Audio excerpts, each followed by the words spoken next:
It's going to tell me though, isn't it? All right. I wanted to start this episode with a thank you to Louise.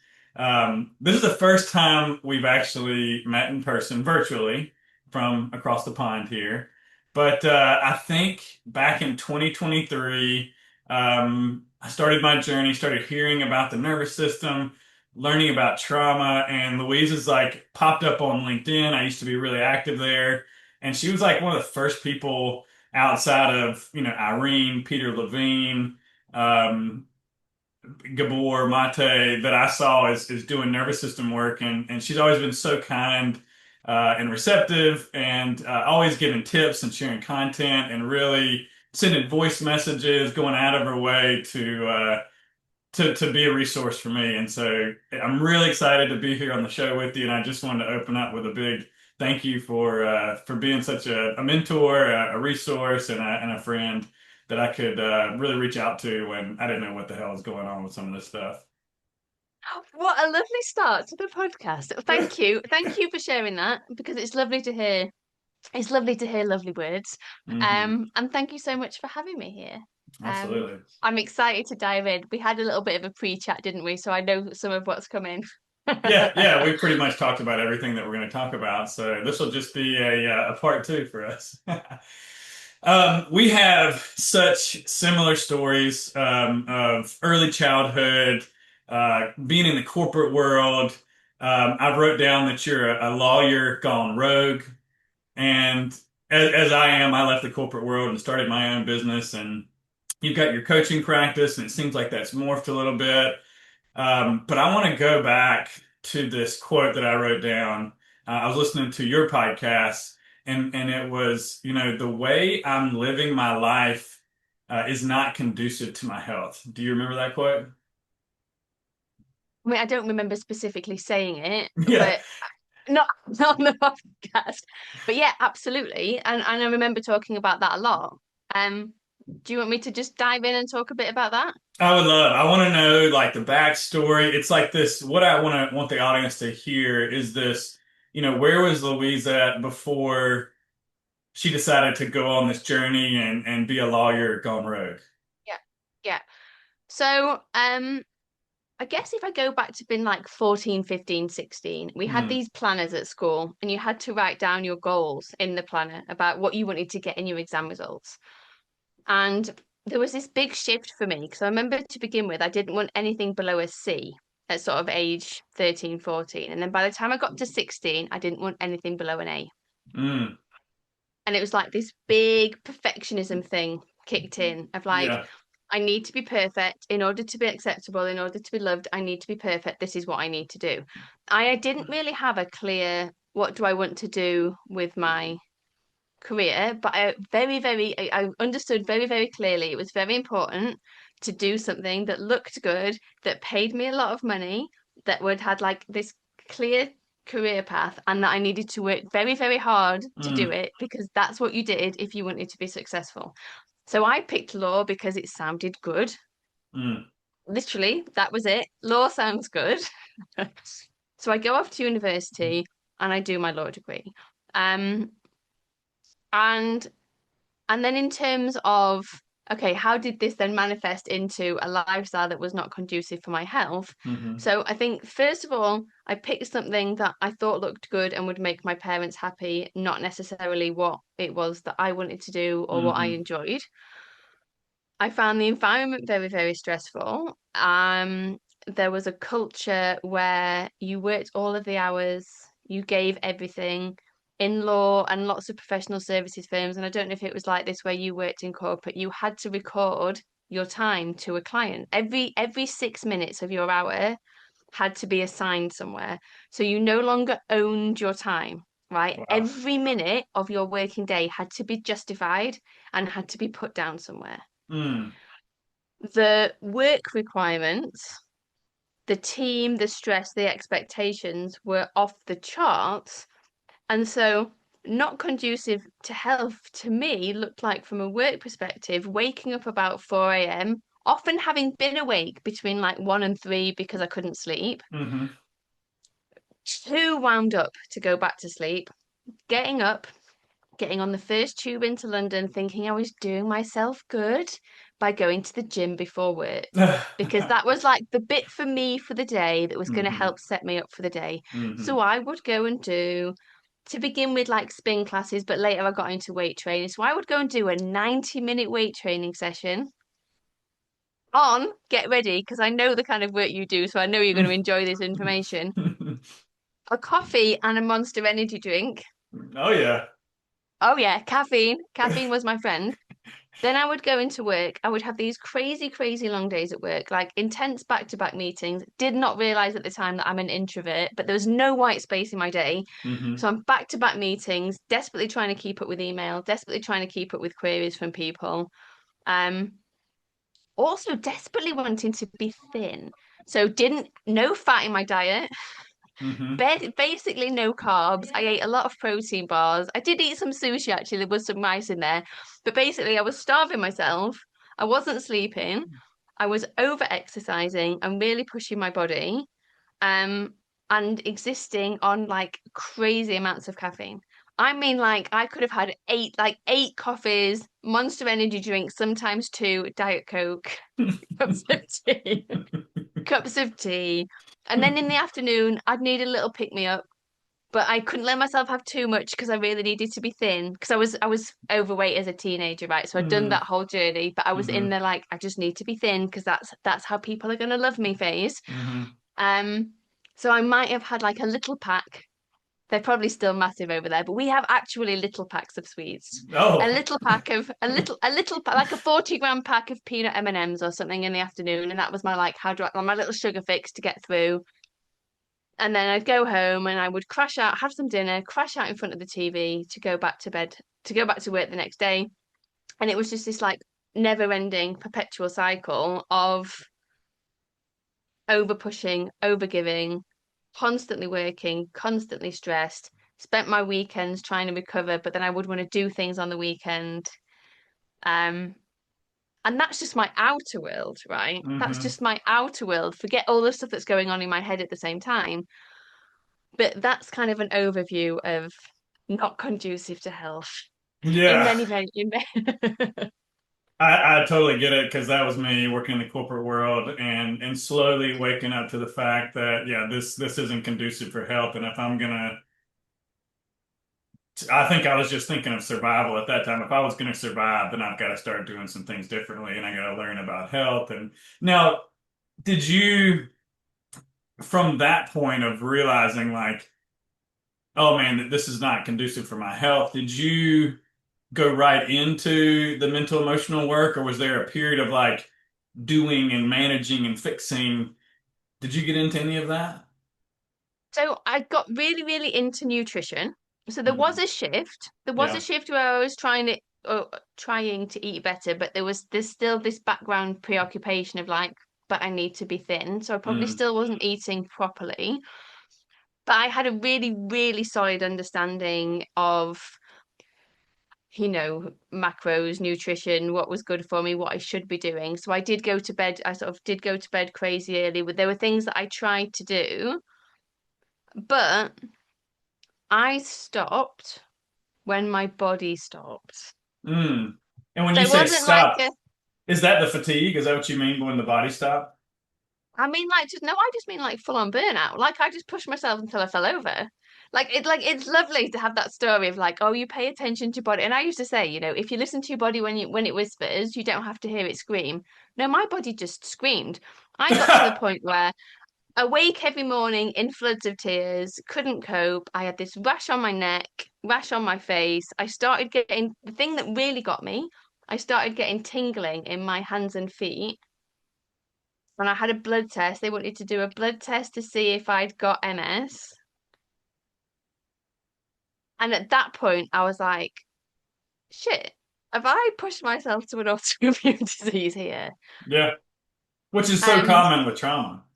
yeah, yeah. Hmm. So and I wasn't really willing to admit that I wasn't okay. So in the UK, sorry, US people, we get a lot more holiday time than you do. Mm. So I took 4 weeks of annual leave in one go, um, in the hope that it would press the reset button. and during that time just realized that I wasn't okay. Is that when you said to your husband, I believe, you said like something about you hadn't had a menstrual cycle in like 2 years, and you're like, if during this 4 week cycle, if I get my period, then that's the sign. Yeah, Wow. yeah, Talk about early intuition there. I know, right? But so it was like the 20th of September 2018.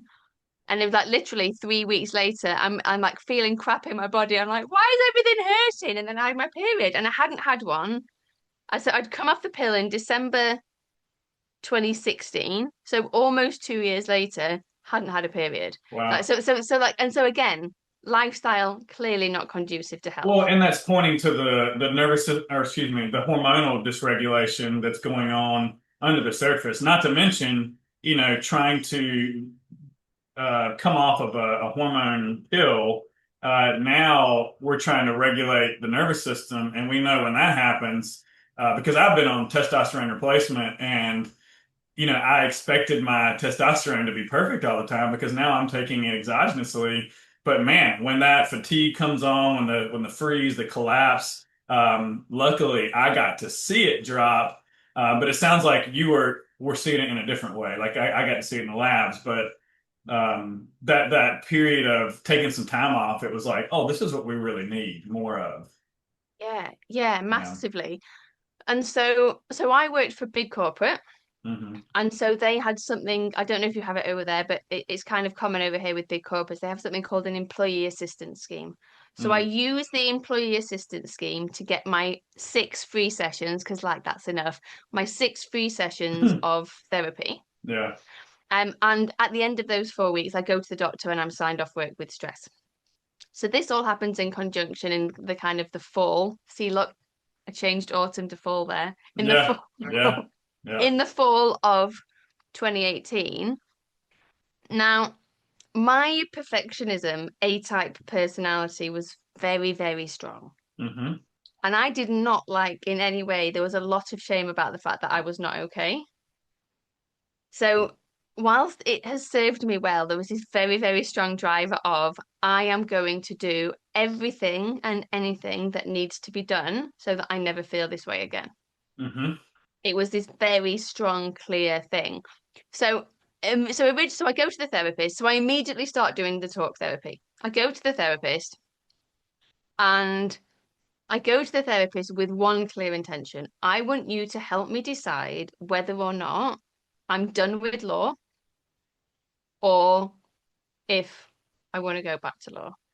And she kept wanting to talk about my family. And I'm like, Hmm. why does she want to talk about my family? I'm like, I just want to talk about whether or not I want to carry on being a lawyer.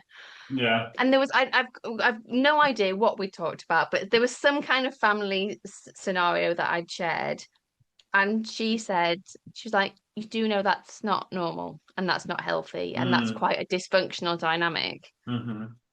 What was And it it like to really, hear that for the first time? Like, hey, that's not normal. That's horrible. it was confronting, and Mm. it wasn't like, oh, it wasn't like this like great ease came over me, and I was like, oh, now it all makes sense. It was more like, you can't attack my family. Family is everything. Like all of that stuff that we get conditioned around. Like family is everything. And what do you mean it's not normal? And then we talked about like some of the dynamics between my husband and my parents. And I was like, oh, and he always misbehaves when we go and see my parents. And the therapist was like, he's actually doing the right thing. And I sort of would come back from the therapy session with my tail between my legs and be like, so the therapist says, the therapist says that maybe it's not you that was in the wrong. And, and maybe you were just behaving like an adult in a room full of children. Mm.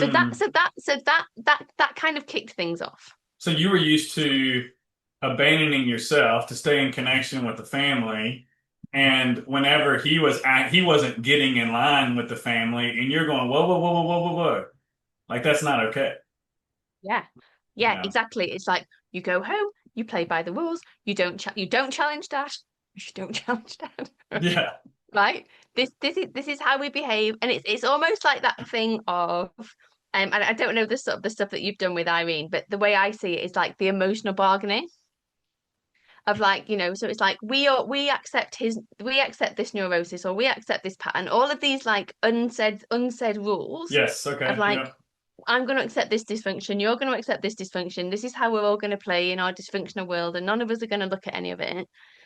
um and this is how it is, and we don't challenge it, and this is our perfect happy family. Our perfect happy family.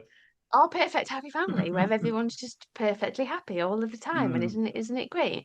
mm. um so yeah, so I don't want to zip forward, so that's my level of awareness, 2018. Oh, I mean, I can so relate to that.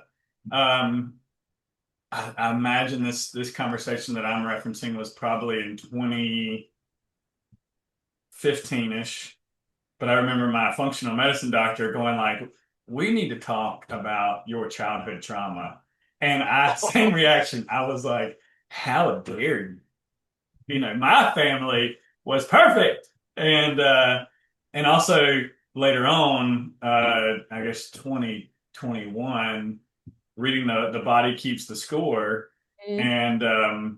and getting to the childhood trauma place and just rolling my eyes and flipping past the chapter.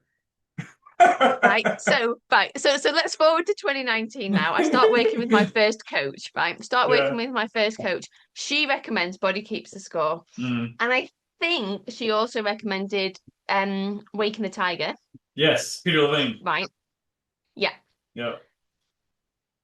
Honestly, I'm like, why does she keep recommending trauma books to me? But I'm working as a You coach at don't this even, point. so you're not even, so you haven't identified your that you have trauma. 100%. That was 100%. me too. No, Yeah, me too. right. Didn't Had not identified that I had trauma. I'm like, why is she recommending trauma books to me? But at this point, I've started working with clients, right? Because the perfectionist in me doesn't get signed off work and rest. She gets Hmm. signed off work and goes to do a 1 year professional diploma in coaching. Oh yeah. Because I'd already decided I wanted to do that, but very much from the like career coaching, do not make me work with people's emotions perspective. Hmm. Yeah, so we're kind of working through stuff, Hold on, hold on, working hold through. on. I got to pause right there. I don't mean to interrupt you.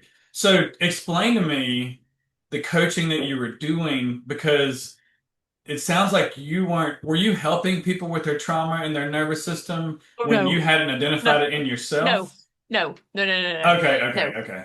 Right. So early on in 2018, I realized I didn't want to keep doing my job anymore. My Hmm. sister worked for Mars, and she had a coach, US company, very much like everyone have coaching. And I went and met up with her one day. I said, the only part of my job I enjoy is developing and leading and helping people, because Hmm. I'm running a team of lawyers at this point.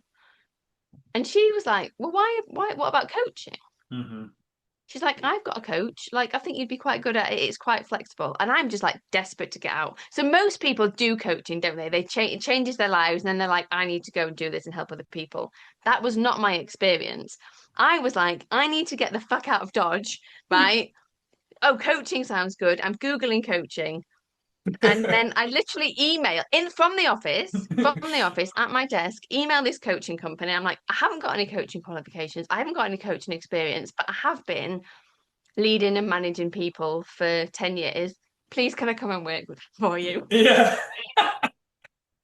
Anyway, God love her. The head of recruitment messages me back to be like, no, um, but no, but she offered to have a call with me Hmm. about what coaching was, why did I think I was maybe interested in it, and all of the rest of it. And she then referred me to a lady who became my first one-on-one coach, who was doing this 6 week program called Okay. Unconventional Coaching for Coaches, which I did during that 4 week period of being off. Hmm.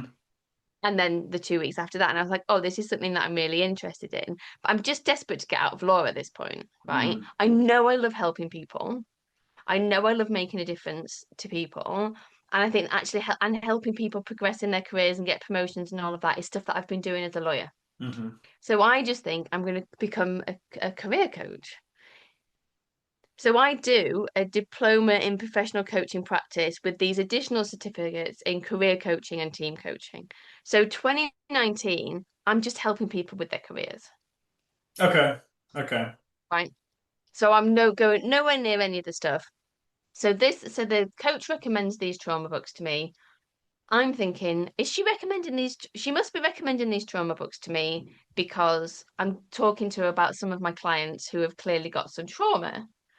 Okay. No, That's great. but this gets worse.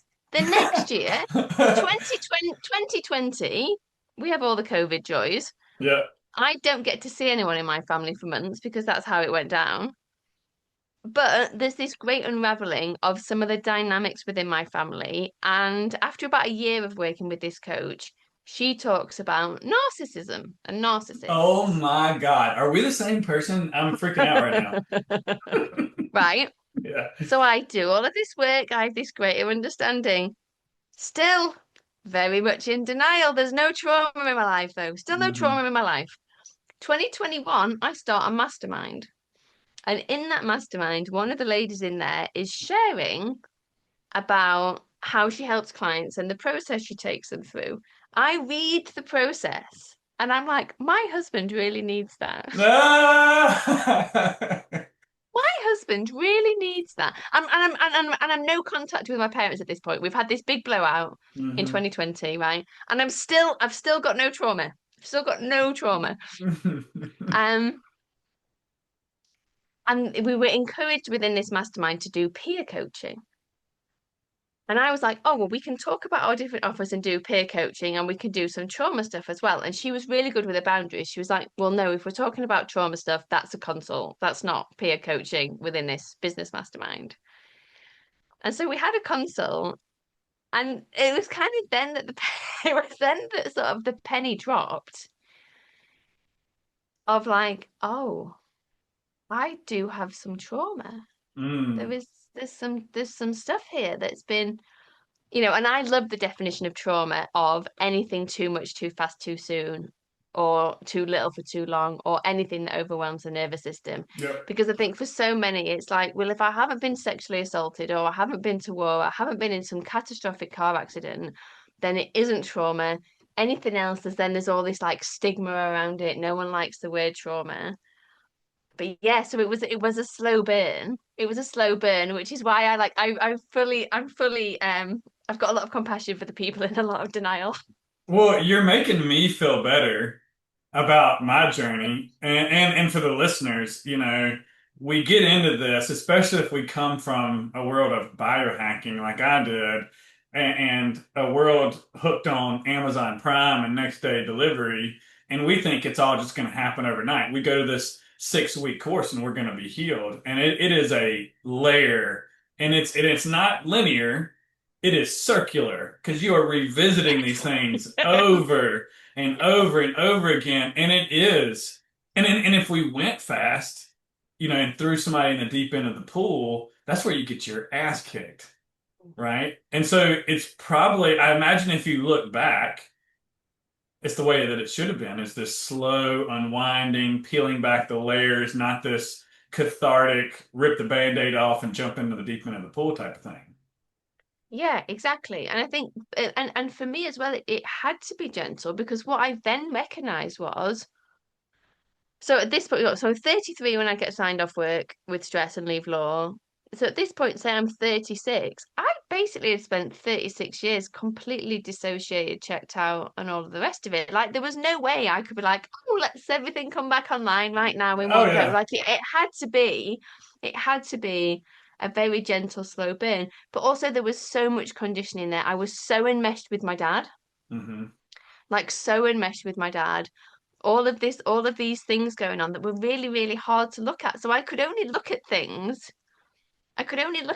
to the extent that I had the capacity to look at them. And it's interesting, I'm sitting here with my pen going around like this, and you talked about the circle, and I see it as it's sort of similar, but like the spiral. Yeah. So it's not like we necessarily come back at the exact same point. It's like we've gone a bit deeper, but we're coming back on the same themes over and over and over again Yeah. until, I mean, And who that's knows, what maybe one day. that revisiting can feel like, damn, I am not making any progress.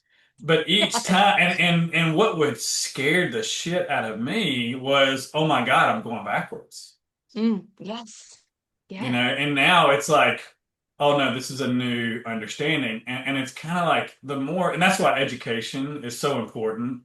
And having a coach, having a mentor, whatever that may be, because we need to hear that over and over and over and over Yeah. and over and over and over and over again. Sometimes that, about what's going on. I don't know about you, but I had to really, I wanted to intellectualize things, understand so that I could control it. Because that's the only type of safety that I understood was if I really controlled something. And a lot of this work is, letting go a little bit at a time and observing. Yeah, but I think for certain people in certain camps, and let's just blanket ourselves in like high performers. Mm, Let's give ourselves a high performing badge, no. yeah. But there is a benefit and there is a need to intellectualize at a certain point. Like there might be a hmm point that goes. But I think the thing that I like about the spiral is because if you think about the spiral going down or up, whichever way you want to see it, although you come back to the same point, you aren't coming back to the same point at the same level because like you're Right. moving down the spiral or up the spiral, whichever way you want to see Yeah. it. Yeah. And I think and that's been really helpful for me. And yes, you're right, we do need to be reminded over and over again. It's like you're not back at square one. hmm It's not like it's all pointless because hmm like the awareness is different, the experience is different, the response is different. It's like, but now you're being asked to look at the next layer of the spiral or the hmm circle. And with the next layer, there's more fatigue, there's more activation, there's more shutdown. And it's like, I'm curious too, if you're, because this is something I've dealt with, this is something a lot of my clients are dealing with, is this burnout. And it sounds like the burnout happened in 2018. So I have two questions here. Was the burnout already there? And what did it look like healing that? Like, how long did that take? Okay, so I reckon I had probably low level burnout ish. I kind of low like I was on let's say I was on the brink of burnout for years and years and years. Had a reprieve. I did a 12-month secondment in a job in May 2015 to May 2016 where I didn't do law for a year. I did an internal secondment and that was amazing. It was like project management, people management. Like I was really in my sweet spot. I was actually working 9 till 5. I Mm-hmm. didn't have to do time recording, which is like the thing with the 6 minute chunks. Like none of that Mm-hmm. had to happen and that was lovely. But otherwise, I would say I was probably on the brink, yeah, for probably about 15 years. That makes sense Um because it's and like it's like we're just not connected to the body. And once we start yeah, paying attention, we see it's like we've been running in fight or flight for our whole life, and stepping off of that is exhausting. Also, just seeing all the stuff like, hey, Luis, your family dynamic was not perfect, and you had trauma, and all of that is just like it's a lot to swallow and chew on. yeah. Yeah, it is a lot to swallow, especially when you carry that like perfectionism thing of Yes. like, well, no, everything needs to be great, and so like that can't be true. And also the thing that's very very common of you kind of hold your parents on a pedestal, and so you've made yourself wrong. So my hmm entire life, I carried this belief, which I call my core wound hmm of I am not lovable, I am hard to love. hmm And so I went to great lengths to try and work around that, right? hmm Which is where the perfectionism came in, the people pleasing came in. All obviously we now know, understand that that's all trauma responses, but hmm I didn't know that at the time. Same. Um, so I can't remember what I was going to say. You're gonna have to help me. Let's see if we can dig you out here. So you had we were talking about the fatigue and like you Oh discovered yes, that the in burnout. 18. How did I get over the burnout? Yeah, and you said you had a reprieve. So does that mean in the reprieve, does that mean like so you had this thing for 15 years likely. It really surfaced in 2018. It sounds like there was a period of time for like a year when you were not, getting your butt kicked by the lawyer job. Yeah. And are you saying like the fatigue stopped? It got better? Well, I don't know that I ever. No, I still slept terribly. I still slept terribly, but I don't know that I ever let myself feel the fatigue. This is the interesting thing. Like, it's funny. Like when I look back, of course I was exhausted, but I was exhausted, but on autopilot and checked out. And I mean, like the caffeine. That's what I Yeah. was thinking. As you're saying that, I'm like, oh yeah, she was mega dosing herself with The caffeine. caffeine. And Yeah, and like the think about caffeine. that too, like because I know, I mean, dysfunctional sleeping, waking up at 4 a.m., like your hair's on fire, um, skipping breakfast. Thank you, hormone dysfunction now, and throwing the caffeine down, going to work out, hitting it hard all day long, and then just crashing at the end of the day. And it's like, of course, the system is exhausted, Yeah, and we just yeah. keep plugging and keep going because we're taught that that's just what you do to be good enough. Yeah, yeah. And so in terms of the burnout recovery, this is probably the like how not to do it plan to begin with. So I'm Mm, still deep in the people pleasing. I'm still deep in the perfectionism. Like my awareness isn't really there. I haven't done the personal work. So I do my coaching. So I do my coaching diploma. I start taking on clients early in 2019. And I do it gently because I haven't really got the energy to mm. do a lot. So there was lots of like lying in the garden, but always multitasking. So like lying in the garden, listening to trainings. Oh Like the my actual God, like quick, hey, get out of my head right now. so I'm like kind of like I'm sort of half resting because I'm not out walking or doing stuff, but I'm not allowing myself to rest or take care of myself. Hmm. And so that kind of carried on. And then it was yeah, so it was 2021. So it was quite a long time later. So I sort of felt somewhat better at this point. But it's 2021 that I then start learning about so the lady that I did the trauma and the nervous system stuff, the somatic stuff with, I'd also studied with a lady called Dr. Amy Pigeon, who Mm, works a lot with like the biology of trauma. okay. So then that was also around like, well, what's the food choices we could make that support the system, or like Hmm. what's some of the supplements we might want to take, and like I'm like even things like oh I'm a woman and like I've got cells Imagine and that. like and my cell walls need like a nice healthy layer of fat around them to function. Hmm. And like ATP is a thing, and like what how do we fuel for all of these things to happen? So I started to learn that. But to be honest, for me, the shift came when I confronted my relationship with caffeine, Mm. right? And that lots of these things happen in tandem. The relationship with so your caffeine was your main tool to override the fatigue, and so you stared that in the face and said, "What?" No, the caffeine was the main tool to override That's what I'm saying. the freeze response that I didn't know was Mm. there. Right. Mm. So it's still at this point. So we're 2021 and I'm learning all of these things. And I'm like, I've always been very anxious, but I've never had depression. I've never been depressed. I've never been low. So even when I first started learning about like the different phases the nervous system responses, I was like, well, there isn't any like before I understood that freeze is always a component of a trauma response. I was like, well, there isn't any freeze in my system because I've just always in that high Same. sympathetic fight That's what or I thought flight, too. Yeah. right? So then I learned about caffeine, and I'm like, okay, I need to drastically reduce my caffeine. Well, let's just say that I had spent a very long time overriding the overwhelm that was in my system. Hmm. And what was actually there was just this chronic freeze, this chronic shutdown, and at this point, I am hit with a wall of tired, a wall of tired like nothing I've ever known. And even now, so I was saying broadly over past the burnout, I'm well regulated, my capacity's good, all of the rest of it. Even now, most days I will still have a nap in the day Hmm. to And the like difference is to now you can rest. now I can rest. Yeah. And so the rest thing happened probably later on in 2021, maybe early in 2022, and it was doing internal family systems therapy stuff. So like Hmm. parts work in a child.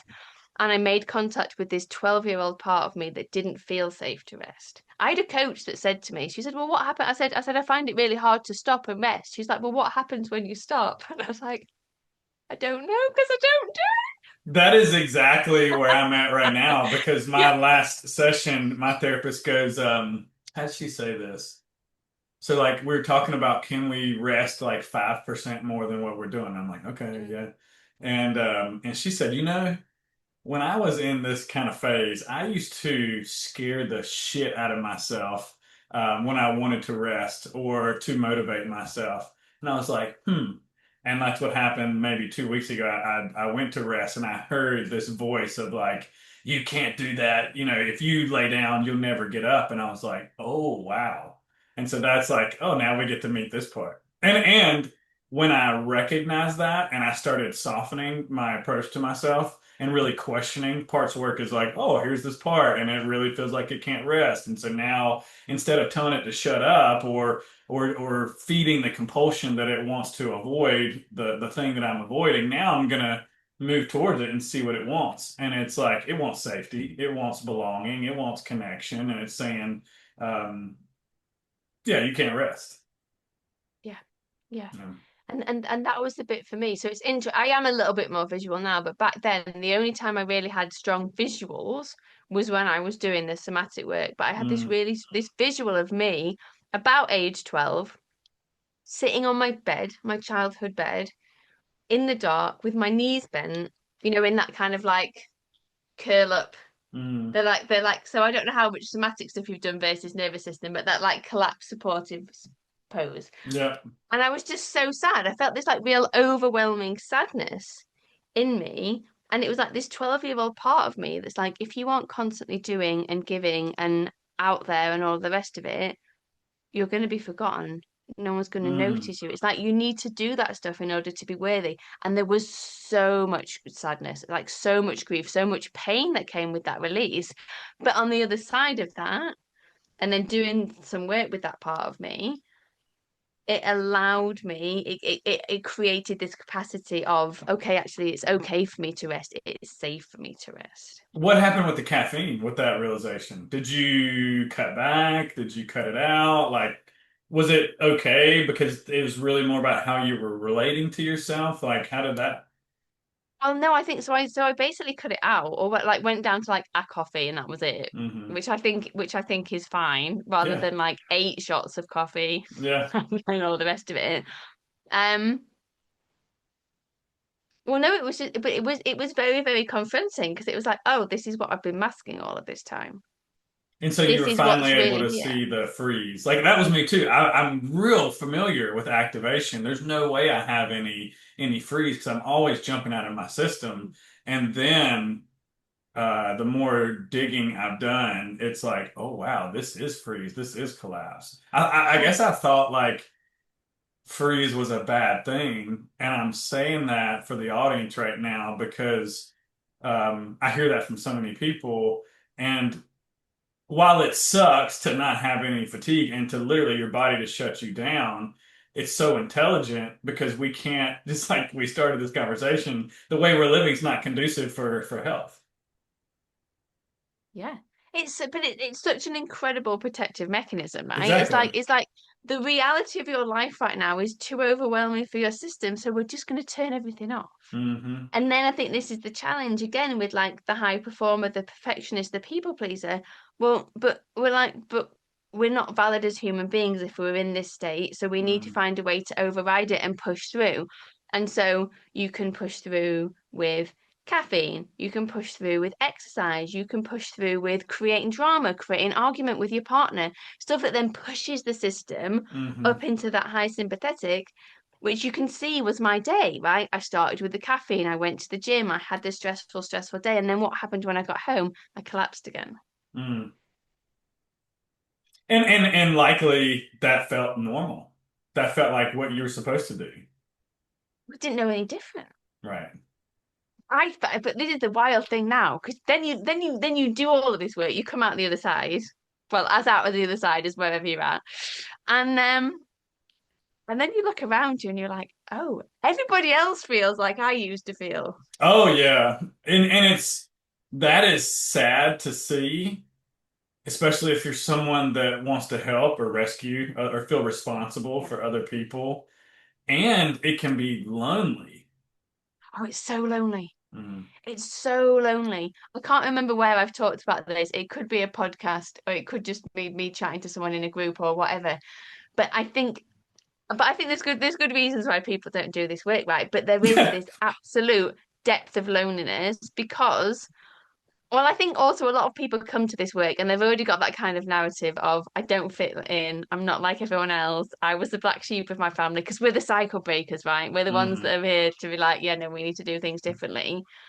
But then all of a sudden, you don't necessarily relate to the people around you, or you don't want to sit there having a conversation about, I don't know, like a girly thing. I don't want to talk about makeup or clothes or designer brands or what fucking celebrities are doing. I like, couldn't give a shit. I've never really cared, to be Yeah, honest. yeah. But like my tolerance for having that level of conversation, and then you're interested in stuff that they think is weird. Oh yeah. So there is then this massive isolation, like for me, and it's that you've sort of alluded to it a little bit too. But for me, there's then this thing of like, okay, so I'm gonna have a break from my family for a while. So then you like that's an isolation piece. I did I did a post on Facebook on 2021, I think this was, but where I was trying to help people like work with their shame. And I'd asked my husband about this first, but when we were first together, I had a lot of rage that I didn't know what to do with. And there were times where I would get so angry and so infuriated with him that I would like dig my nails into his arm or like punch his arm. Like, obviously, it's completely not okay. Hmm. But the point in me sharing the post was about like being kind to myself, recognizing that I was just doing what had been done to me and working through some of that stuff and the impact that it had on him because he had his own flavor of childhood trauma, which did include a like physically abusive dad. So all non-good, right? But anyway, I'd shared this post on Facebook and his niece had seen it, who had then gone and told her mum, who had told Nat's mum. And then I get this text message from his sister basically saying, you shouldn't be talking about this in public. Like basically, I don't care what's going on, but So you you were shouldn't be talking talking about it in about public. shame and then you got shamed? Yeah, yeah, yeah, yeah. And then Nat, who's my husband, said, "Oh, like he's like, don't worry about it. Like she just got a different viewpoint. Mum's gonna get it. It's gonna be fine." And then his mum completely jumped on the bandwagon of like, my husband's in this awful, like abusive, toxic marriage, and this woman's awful, and she's terrible. So then there's this like I've been ostracized. I've isolated myself from my family. Then I've been kind of ostracized from his family, and then he went home to see them, and whatever it was that they'd said to him, it kind of got in their heads. And then he came home and he's like, "If you carry on like this, you're gonna have no one left." So you've got this very Hold on, whoa, real whoa, whoa, whoa, feeling whoa, of whoa, whoa, whoa. loneliness. Pause right there. Did I just hear that so you're being ostracized by both families, and then he goes to repair these things, hopefully, and then comes back and tells you you're the problem?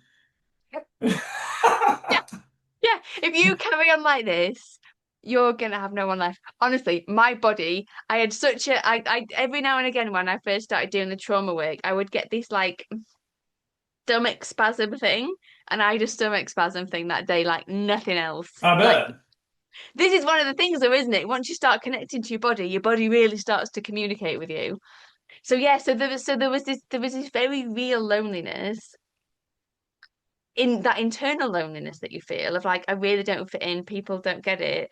But I also had some very real, like, external stuff coming up at the same time that was hard, but also in a way made me go deeper into, well, actually, what is my path? Do I want to shy away? Do I want to hide? Do I want to fit in? Or do I want to carry on doing this work to be who I am? And it turned out I wanted to carry on.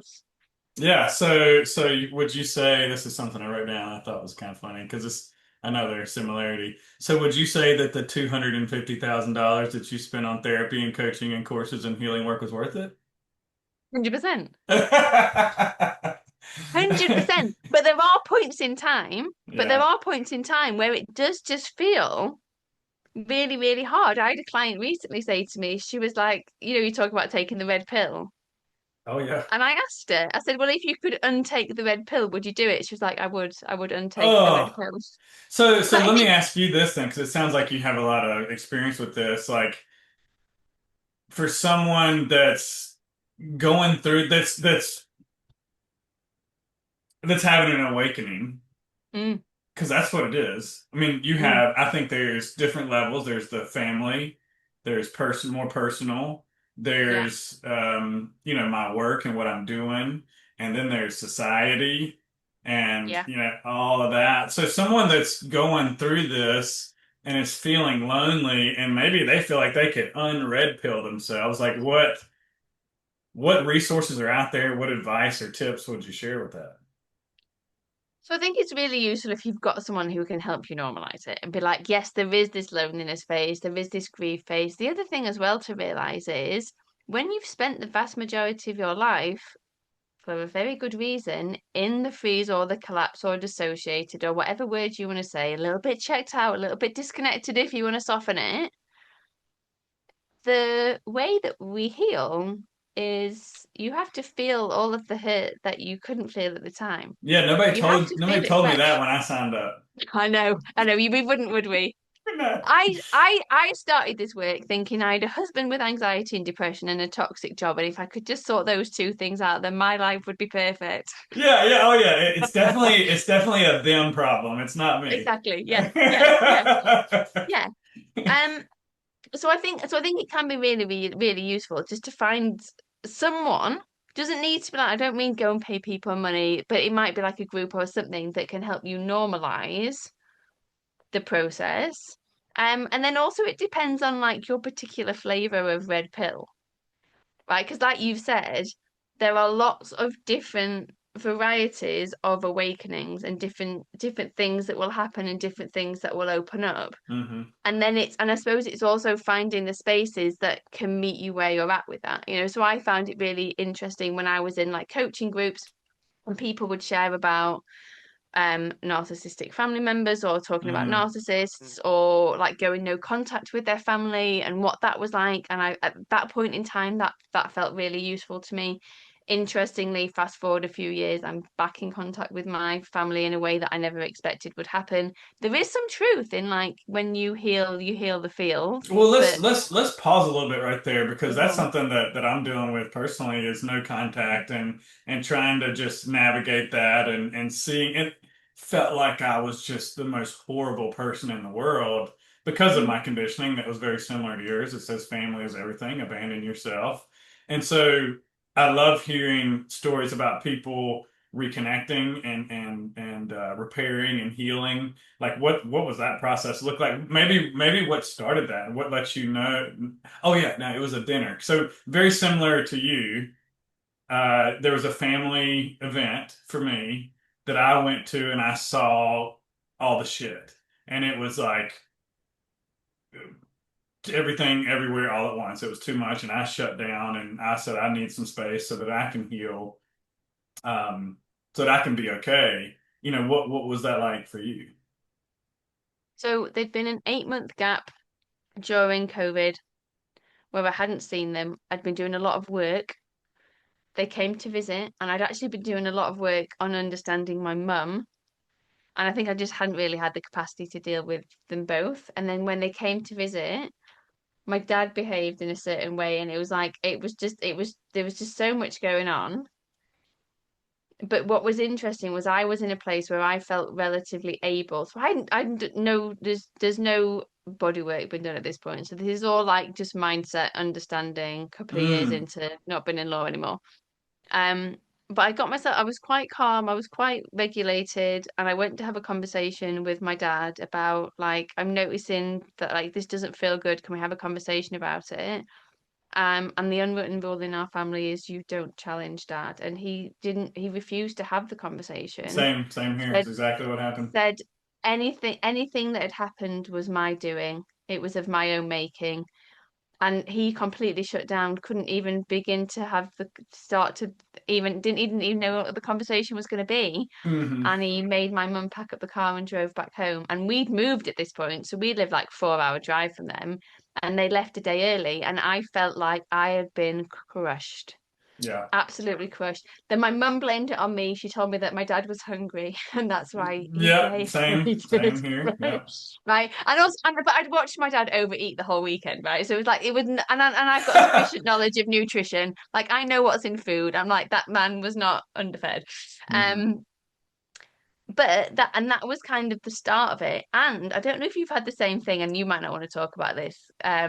But when you decide to go no contact, it's not like sometimes like other family members are like, oh, what you doing? They think it's like this glib thing. Like no child makes an active choice of like from anything other than this feels like an absolute necessity to go no contact with their parents, because you have Oh. to go through this whole mental gymnastics of, okay, well, what if you got a phone call and they've been diagnosed with a terminal illness, or what if you get a phone call and they've died and you've decided to go no contact with them? Like you have to go through, and it's not like this light decision. You go through all of this mental gymnastics and all the conditioning and all the rest of it. But for me, it was just like, I just can't. I actually can't be myself. I can't hear my own voice. I Yes. can't hear myself. I can't like, it's like they've morphed into me and I need a bit of space Hmm. to be who I am and then figure things out. Um, and I think so. Anyway, so lots and lots and lots of bits to the story. But fast forward about 3 years, and lots of like, and they always go psycho at Christmas time. Like there's Oh, always like.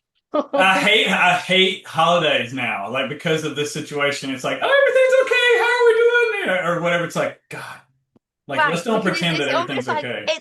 it's like the holiday period comes up, and all of a sudden there's all these adverts on TV and all this expectation of how everything should be, and things aren't that way. And it's like this pressure comes on of like, well, we now need to try and make everything perfect. Like everything needs to be perfect, everything needs to be a certain way. So there was this one, and it was just psycho, and like, and it all got blamed. And then like, honest, you won't see the UK news as much as we do, but because obviously you're not in the UK. But Hmm. there's been some stuff recently with a TV host who apparently for years and years and years has been sexually assaulting contestants, like groping them and stuff. So he's Wow. been fired, and his defense is that he has autism and that people didn't know he has autism. Oh, so he's gonna That play the victim card.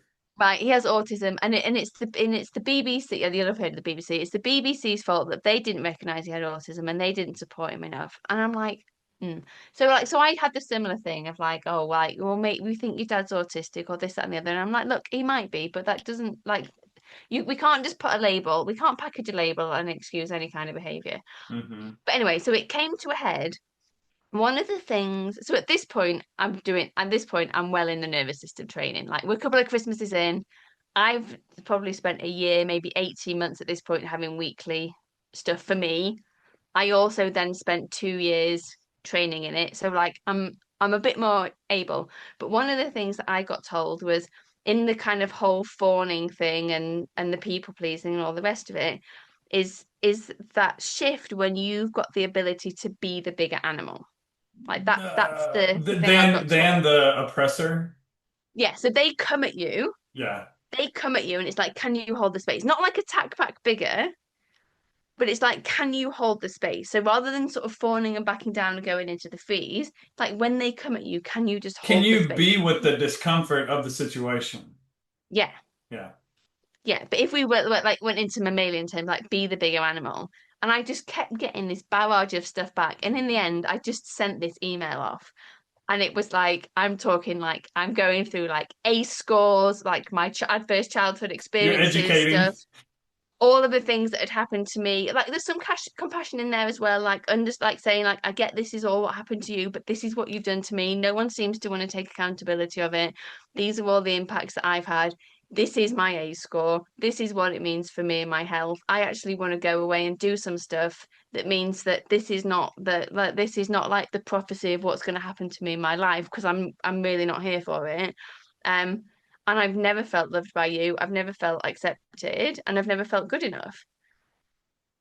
And something about my ability to just challenge and be like, I'm sorry, the gloves are off now because I'm not having this anymore. I'm not having you blaming me for it. Mm, I then got an email back from my dad saying, sorry.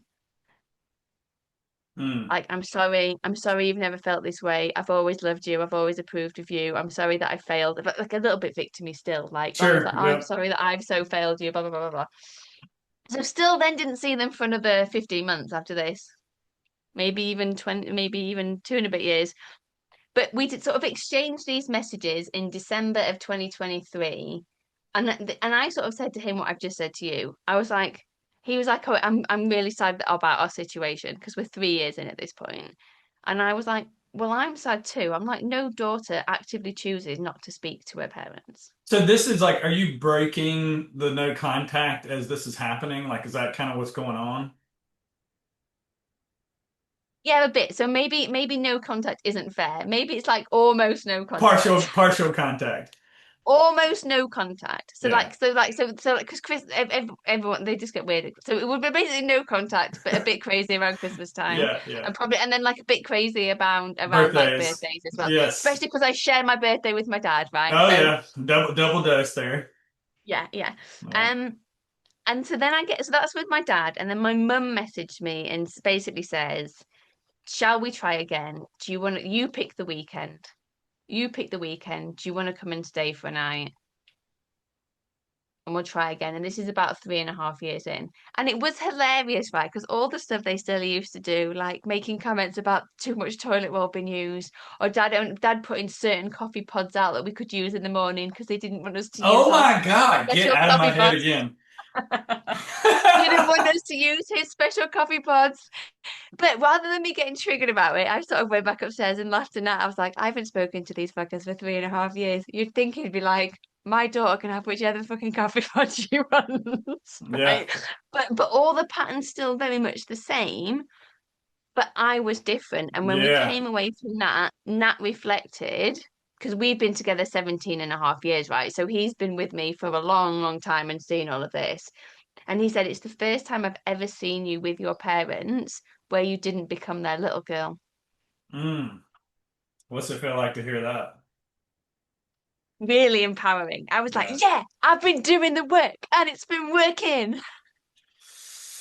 Yeah, because there's parts in that journey where you're like, is this working? Should I just blue pill myself again? You know? Yeah, So yeah, having that validation that probably wasn't very readily available when we were young, that's got to feel really good after. Because this is, we were kind of talking about how before how a lot of mindset work, modern healing work is ego development and it's leaving the body because we want to feel better. We want to raise our vibration, and this work is soul work because it's really diving deep into those depths and meeting those parts that have been exiled. That's what trauma is. It's yeah, just yeah, not having the yeah. capacity and shunning the parts that we are told that don't belong.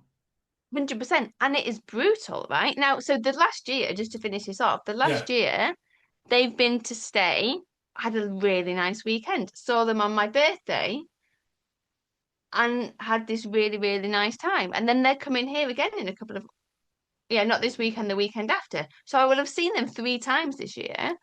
And what was interesting, after I saw them around my birthday in May, a couple of weeks later, I actually had the desire to call them. I haven't called them, like I have not called them on the phone since 2020. Mm. I had the desire to call them just for a chat, and we had this lovely chat. And then Nat had a bit of a health scare, and I called them, and like that would have been like massive anxiety panic in the past, of like them trying to fix in, zoom in, and all the rest of it. And it was like there was concern, but in such a different way. In such a different way. And I'm going to Bali at the end of the month for 3 weeks because, I'm off to find myself. I'm off to do the next layer.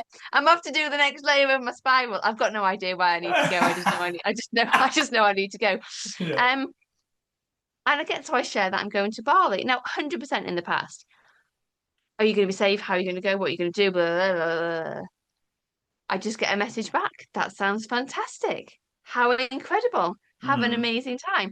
So there is this very palpable shift that's happened, but also I have spent years. It's like when clients are like, "Oh, I'm still crying, or I'm crying all the time, or I feel tired all the time." And like, what are you going to say? It's like, yeah, well, carry on, Yeah. carry on. Because when you're actually in the work and you are doing the work, I spent most of 2022 exhausted and crying. I mean, and then your partners are like, "Is something wrong with you? What's going on?" I'm Or you fine. like, and I worked through a massive shame. I had a headache for about 4 weeks. And he's like, I think you need to go and see a doctor. I'm like, I don't need to go and see a doctor. My body's Mm. just working through some stuff. And he's Mm. like, I think you need to go and see a doctor. I'm like, I don't need to. I don't like doctors. I'm like, I Yeah. don't think I need to go and see For a good reason, I doctor. imagine. Yeah. Um, but But you're right. And I think the problem as well is you've got this like so I started doing personal development work because I completely bought into if I do this personal development work, then I am going to get to feel good all of the time. Mm. And I'm going to get to resolve all of my problems and it's all going to feel amazing. Now, I would say I'm at a point in time in my life right now where actually things are feeling pretty good. Marriage is pretty good. Even when we trigger each other, we sort of catch. But he's been doing the therapy as well, right? We catch ourselves quite quickly. We turn things around pretty well. But I still have days where I feel like shit. The first day of my period's always interesting.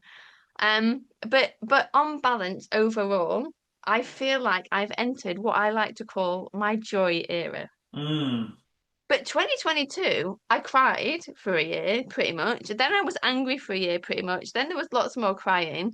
I spent a lot of time in therapy with the therapist being like, you need to grieve this more. I'm like, how much more fucking grief do you want me to get out of my system? Mm. I'm like, because it's either you need to grieve this or you need to feel this fear. I'm like, how much is there? And An then also empty bottomless pit. an empty bottomless pit, right? But and at the same time, it's so worth it because then you get to feel again, you get to feel alive, that feeling of, oh my God, I'm alive. Yes.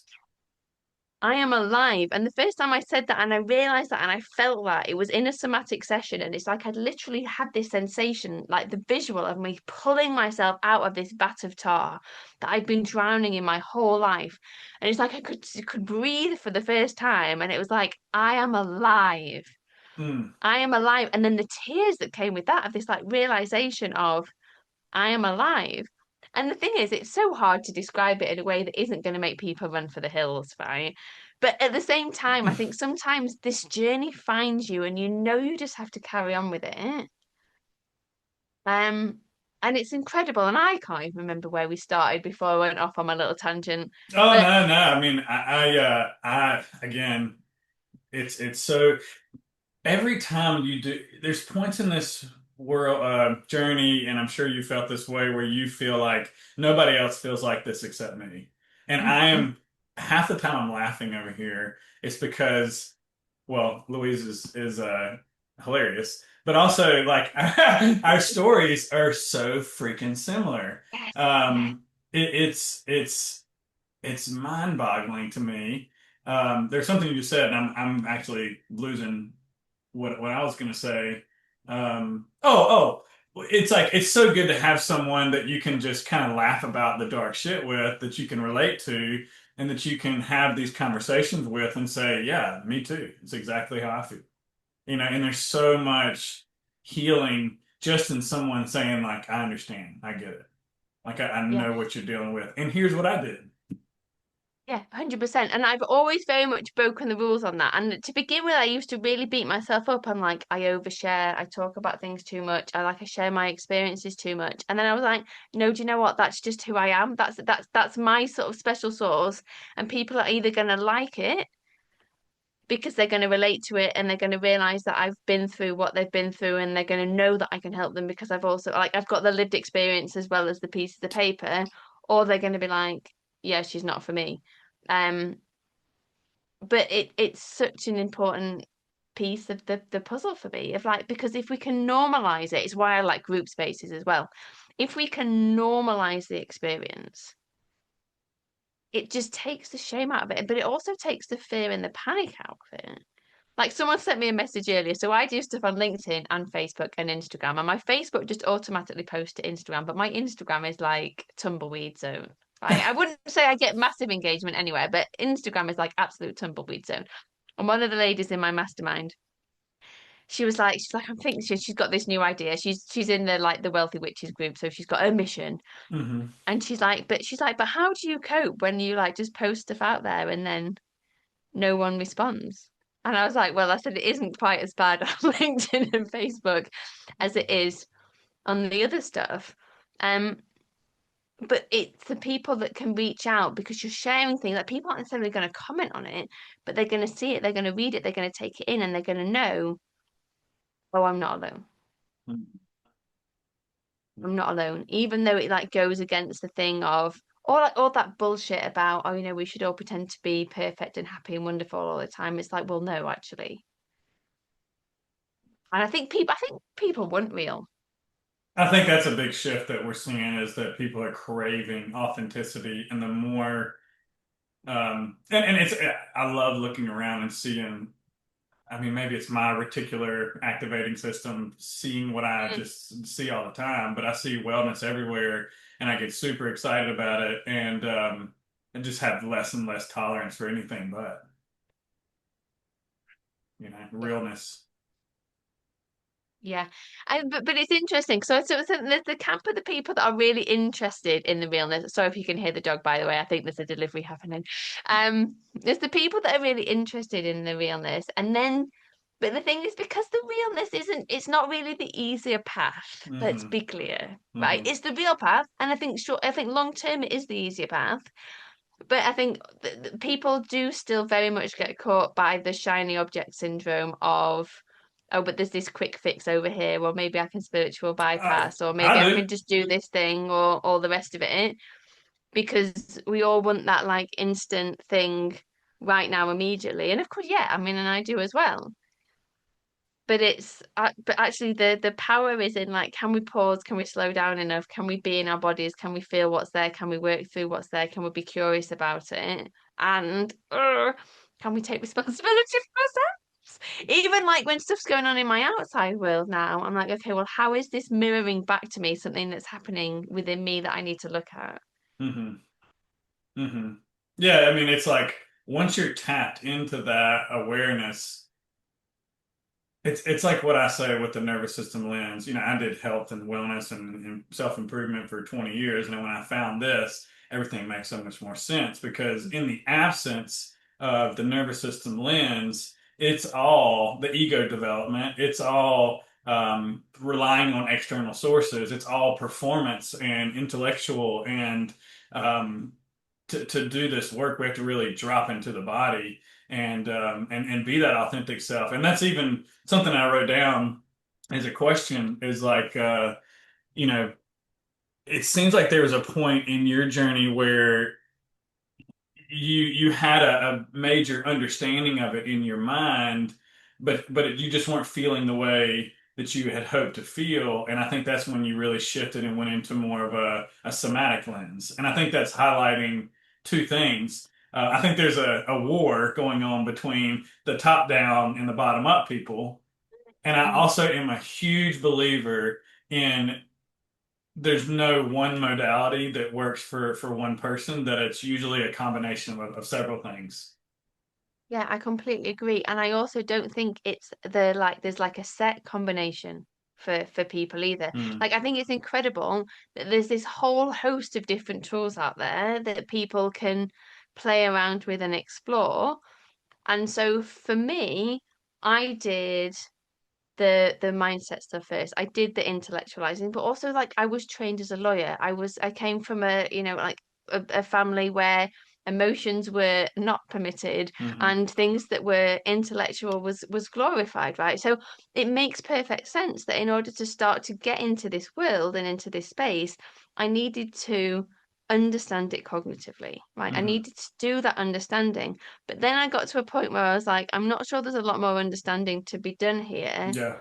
I'm not feeling any different. I'm still having these nightmares where I'm screaming at my parents. Like my my feelings aren't different. And then in some ways it's worse because it's like, well, now I understand it all now. So why is it not any different? Like what was the point? And so then yes, for me, the nervous system work then opened up this next level of actually getting into, and then also actually accepting that there was maybe some trauma there and some stuff stored in the Hmm. body, but actually getting into the body and the stuck sensations in the body and being able to really get into that root cause and to release from there. And then I've also explored things and I've sort of trained in it now as well around like breath work. Hmm. And then the next layer from that, kind of working with energetics or the dream or more kind of metaphysical stuff. But for me and my journey, it had to be this combination. Now, I've done bits of tapping, but not really. I've never done EMDR. The kind of somatic stuff that I've done is kind of Peter Levine's somatic experiencing stuff. Hmm. Um, and it's been amazing for me, but it doesn't mean that the other stuff doesn't work. But this was my own personal journey. And I think this is, so my podcast is called Your Way, right? Hmm. And it's so, so important that I think we respect the individual in all places. Because yes, when I did my nervous system training, the teaching was you should start with the nervous system stuff because it's much more efficient, it's much more effective. Well, yeah, it might be, but not if a person's completely disconnected from their body and they can't get in there. And even the idea of that is overwhelming. So then it just shuts them down further. So when we did, you'll have done orienting, right? Hmm. Yeah, right. So you do orienting, but then one of the things that we learn, or that I learned to begin with, a way to sort of get into the body is you look at the back of the hand and you sort of tap, like, this is my hand, it is part of my body, right? And you tap until you get that felt sense, that felt sensation. So you're sort of making that link of like, oh, okay, this is my hand, it's my part of my body. And then you sort of work up the body. I couldn't do that without dissociating. It was too intense. I could just about do it if I did it in nature, but I was so disconnected from my body, but just that feeling. And so then my coach had to be like, okay, instead of that, when you're in the shower, just notice the shower running down your back and sort of start to connect into that feeling. So noticing like the water on your spine, and obviously that's great for the vagus nerve and stuff like, but just notice the water on your spine and to then connect in from there. I mean, how much like and this was after 2 years of therapy, or maybe even slightly more than that. I mean, 2 years before, it's just no way. So yeah, I think it's just amazing. There's loads of different tools out there, and people will get drawn to the right things for them, and then they can go and explore it. Yeah, and that's my experience as well. And back to what you were saying about which one is first. I think that's a big, very individual journey. Yeah. For me, I mean, my window of tolerance is still, I thought I had this massive window of tolerance that I could handle anything because I was overriding everything up until that point. I could handle the coldest bath. I could, go 8 days without eating. I could force anything on myself. Um, but if I would have jumped in and tried to feel my feelings, you know, I started with a yoga girl, yoga teacher training type of person. And I just had so much going on in my body that I felt like my body was on fire. And she helped me, do tapping to start to understand, like, just to slow down and go, this is what I'm feeling. This is what it's like. And then from there, I went into more cognitive, and it got to the point where, and it came from not reading the body keeps score, sharing some stuff in a men's group. At that time, I was so into nutrition. I was running the group with two other guys, and I thought I was going to help these poor bastards that had mental health issues because it was nutritional deficiencies. And Mm. in my share one day, guy pulled me aside, said, "Hey, you're reading that book. That's trauma." And so I had to really, because it was so far out of my awareness. Our bodies protect us. It was so deep and unconscious, and I was so unwilling to see that I had to peel those layers back enough and build enough education to go, oh my God, okay, I have trauma. It's not all this, it's not what I think it is. The things that my body has went through, the chronic disease, the car accidents, that's not, I mean, that's trauma as well. But the real trauma and dysregulation happened early on with conditioning. And so now that I could accept that, then it was time, then it was, let's learn all about the nervous system and understand that. It's been so much learning for me because intellectualization, if I could understand it, that removes a little bit of uncertainty so that I could feel safe. And I'm doing air quotes because really that's control, right? Yeah. And so we have to see that enough. Oh, I've never felt safe before. Okay, so let me do tiny, tiny bits of work um, so that I'm not getting blown out. And for the first, I mean, until recently, that's what was happening too, is I presented with the wrong therapist as like this big, tough, strong guy. But my window of tolerance was so tiny. So when I would do work, I would get blown out for weeks and months and just go into this shame cycle because I had all this perfection tendency stuff too. And how dare I be sick and not be well and not be okay. Um, and then from there, you learn follow your impulse and listen to your body. And then you learn and you try to control everything. The perfection stuff comes in. And then you realize, and this is a big one for me, I get chills as I say this. It's like you don't have to figure anything out anymore. You just got to trust your body and you just got to let your nervous system be the map and the guide. And it's not that, it's not like expecting some big release in a session. It's just like this is the lifestyle. This is just like eating healthy. I'm going to show up when it's my session and I'm going to do my work. I'm going to process that over the next couple of days and I'm going to show up and do it again. And if I need to take a break, believe it or not, I might rest this time. And so it's constant evolution and improvement. And what I wanted to talk about next is, you talked about your way. I didn't even catch that when I was looking at your podcast, but I love it. How has your way of helping clients shifted from 2018 and this burnout to now? And I'm bringing this up because you promised me that we would get weird on this podcast. Woo! Is it time to get weird? Let's go. No. Yeah. Yeah, so actually, but the bit, if you were listening to the very early bit of the podcast, when I first started the podcast, it was called the Embodied Life Coaching Podcast. Okay, that's what it was. Yeah. Yeah, so there's like however many episodes of that, 30 odd episodes of that, and then I shifted it to your way. So, against all of the great advice of the business coaches, and I fully Right. recommend everybody ignores all advice from business coaches because Mm. really you are the answer.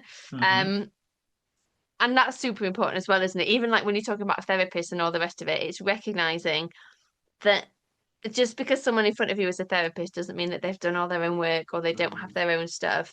And it is very, very easy to be in a place where they're kind of putting their patterns on you without you realizing it. So you said then, like, well, maybe I'm going to rest. Well, you can very easily work with someone who's like, well, no, you need to push harder, or you need to get up in the morning, or it's just your excuses, or it's not burnout, it's not tired, you're just hiding.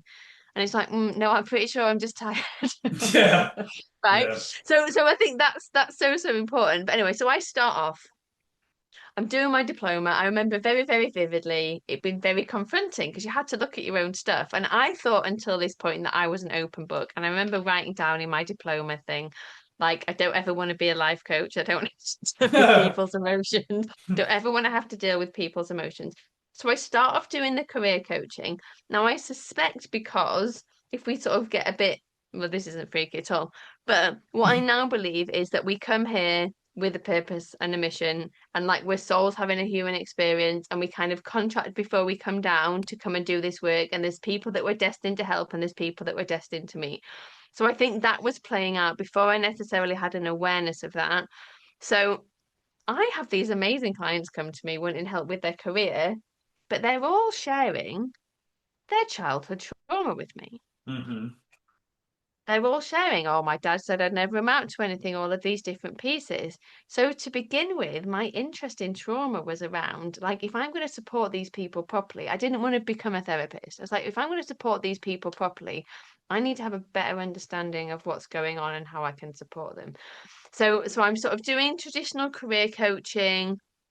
Sometimes, so I was bulimic as a kid, like all basically all the different food control ways that I could have had. Yeah, I've done that. So I remember I had a client who was a binge eater. So she wasn't being sick as well, but she was a binge eater. She wanted some help with that. And then there was all of her childhood stuff that was coming up. And again, like quite a lot. And I was like, this like my career coaching diploma doesn't really doesn't really cut this. So there's all these different things starting to come up. And so even though outwardly I'm talking about career change, different people were coming to me. 2020, I did my first group program that was called Have a Job You Love.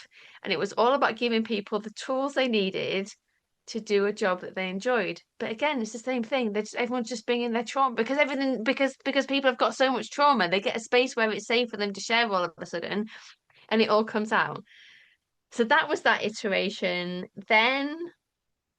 Then I wanted to help people have a good life, but then I'm in this mindset world of like, if we do enough work, then everything's going to be amazing. So I had a group called An Extraordinary Life. But that was really about like the foundations of what's your strengths, what's your values, what are boundaries, how do you build your confidence and self-belief, how do you have a difficult conversation, all of that kind of foundational stuff. Then I start doing the nervous system work. The people in that group were not down for the body or nervous system stuff at all How did you know that? because I tried and they were not down for Like, what did it. they, what were you like, hey, let's fill our butt in our chair and let's look around? And it's like, no. Yeah, Yeah. yeah, can't feel anything. This is weird. Not sure why you're doing this. One of the guys in the end was like, "Oh no, I really get it. Like the body, like the key is in the body." Um, but the thing that really, really piqued my interest when I was doing all my training was we did a month on family dynamics. Family dynamics, patterns in the family, and I was like, "This is what I'm here to help people with," Mm, because it had been so fresh, like it'd been so fresh for me. So this is April 2022.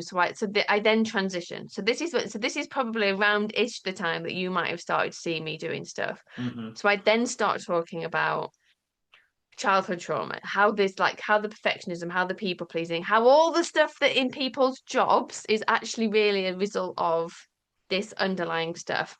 And I did a program called Happy Families. And that was mm. all about addressing family dynamics.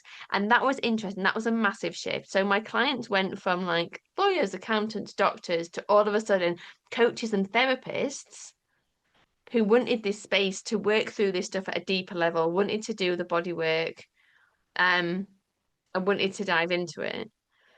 So Happy Families then became Address and Unlock, which was all about address the past, unlock the future. So you can see it's like as I'm morphing and I'm shifting, like my stuff is morphing and shifting as well. Um, then that became Your Way. So there's a mastermind called Your Way, which again was like it was basically ultimately about building ultimate self-trust and working through all the different facets of like relationships and life and money and stuff. So you can do things your way. hmm And then this really interesting stuff started to happen to me from 2022. And I recognize now that it's quote unquote normal, but it's like you deal with enough of this lifetime stuff, and all of a sudden, it's like, oh, by the way, you've got past lives that you need to look at. Now, I was raised a Catholic. Oh Past yeah. lives were not part of my like background experience, but all of a sudden this stuff started happening. Or I had these like experiences on retreats where I was like, well, my name isn't Louise. My name is Persephone. Didn't mean anything to me. Everyone else reeled because they've all heard of like the Greek, the goddess of the underworld. Um, and these sort of things start happening. And like I get back from the retreat and like I'm not kidding, not just like once, like over and over again, I start getting stung by bees and wasps. What in the I'm like, world? oh my God, the nature is attacking me. So the more I pay Nature is attention to attack. Okay, myself, hold on. What does it mean if nature is attacking you? What did that mean to you? well, I kind of saw it as a sign of like I need to pay attention. Okay, Like yeah. there's stuff I'm not paying attention to. And I do like hmm and I love, I'll go and be like, what's the spirit meaning of this? Yeah, yeah, yeah. Um, Chat GPT. yeah. Well, no, Chat GPT wasn't a Right. thing then. But yeah, now absolutely Chat GPT, exactly. Yeah. Like, can you help me interpret this thing, please? Um, Look into your but crystal ball and help me. except for the problem with ChatGPT is it tells you exactly what you want to hear, I doesn't it? know, I know, I know. Spoiler alert. Yeah, yeah. But so various things started happening that didn't make a lot of sense to me. I've started getting like much more intuitive. Sort of had vague bits of psychic stuff as a kid. But really, really interested in things like crystals and oracle cards and incense and sage. And my husband thought I was a nutter. And I did a retreat in 2022, and there was a therapist there supporting, and he'd made some comment about, oh, I know a witch when I see one. All of this stuff felt really, really uncomfortable for me. And part of that actually was because the person I trained with to do the nervous system stuff had taught very much about, we'd learned about the gene keys and we'd learned about the I Ching and we'd learned about human design, and it was all like it was all very spiritual.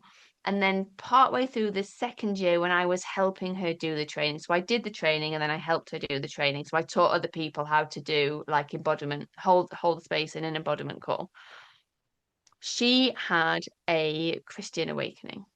That might not be the right phrase, but basically anything that was spiritual, she denounced, said it was evil, it was the devil's work. If it wasn't in the Bible, if it wasn't strictly in the Bible, then it was wrong and it was bad. And this was at this point in time where I'd worked with her for 18 months.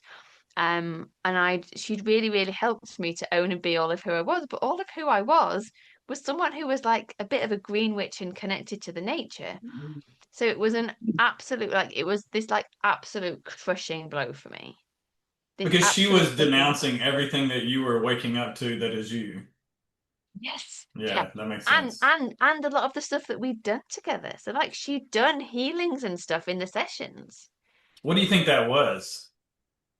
I mean, it's hard to say for someone else, but like from the outside looking in. So I think she had been raised in a very, very, very, very, very strict Christian religion. And I don't know if part of it was it's just her working through her thing to go back to it. Yeah, But like but just for a while there was like I don't have a problem, whatever your beliefs are, and I'm not here to put my beliefs on anybody else. I mean, hence your way as an approach. Um, and I didn't, and it wouldn't have bothered me at all if she was like, well, now I'm a Christian and so I believe in the Bible. It was just the fact that like when I sort of shared about my beliefs, her response was to quote Romans from the Old Testament to me, which is basically like anyone who worships the trees and the land is godless. And then some like absolute fucking nonsense about and people that do it in this way and this is why people become homosexual and all that. It was just this horrendous passage from the Old Testament. But it really, really threw me for a loop. So when I started to explore astrology and crystals and witchcraft and being connected to nature and the moon and all of these different things, there was this real reticence in me to share any of it because I didn't want any of my clients to feel isolated in the way that I'd felt isolated. Like I was like, I didn't ever want them to have that experience. So even if I would share bits of stuff, it would be like heavily caveated, yeah. or like, oh, there's this thing, and I sort of still do that a little bit now, take it or leave it. But it was very much hidden, but it was getting stronger and stronger in me and more important in me. Mm. And I've always felt, not always, but probably since about 2019, 2020, like I've been able to feel this like power within me. And it scared me. It terrified me. I'm like, I know it's there, but I'm kind of scared. So I'll just leave it over there somewhere. And then it was towards the end of last year. And I think, to be honest, it's because there is this like global awakening thing Yeah, happening, whatever it yeah. is that's going on. And not if you're But watching the news, but yes. yeah, yeah, yeah. Let's just recommend to everybody not to watch the news. Yeah, turn it off. And then there was just this massive thing that came through me of like, you have to stop hiding. You're ready. You need to do this work now. Like you have to do this Which next is level in of the work. energy. If like the because this is you're describing. Sorry to interrupt you. You're It's all right. describing exactly what happened with me and another friend, where it's like we weren't in connection anymore, and I felt myself making myself small and hiding and walking on eggshells. And as you're sharing the story, and that I recognize myself, is it's almost healing that early wound with your family of saying you're not allowed, Yeah, that's not yeah, okay, you're going to hell. yeah, And so that's a very defiant stepping into your power moment of realizing like that's you and this is me and I don't feel good making myself small and I'm not going to do that anymore. yeah, exactly. I am going to share my daily oracle slash tarot slash whichever cards happen to decide to jump out at me in the morning on Instagram and Facebook every day. I can't do Oh, it on the. I can't. It's like, go I on. need a so with Irene, I've been meaning to ask this in the group. Oh yeah. Give me a couple different. I love doing the card pulls in the morning. Oh yeah. So give me some. What are they like? What are the different card decks called, if you will, that you So like, you've maybe? got you've got like you've got tarot cards. Okay. which a lot of people associate with being a little bit dark. I don't think they are, but the tarot cards, they're always the same structure. So you've got like the major arcana and the minor arcana. So you've got like the pentacles and the swords and the wands and something else. Put me on the spot. And then you've got things like, the tower and the hierophant and the wheel of fortune. So that's like the tarot cards, and there's lots of different versions of the tarot decks that you can get. Okay.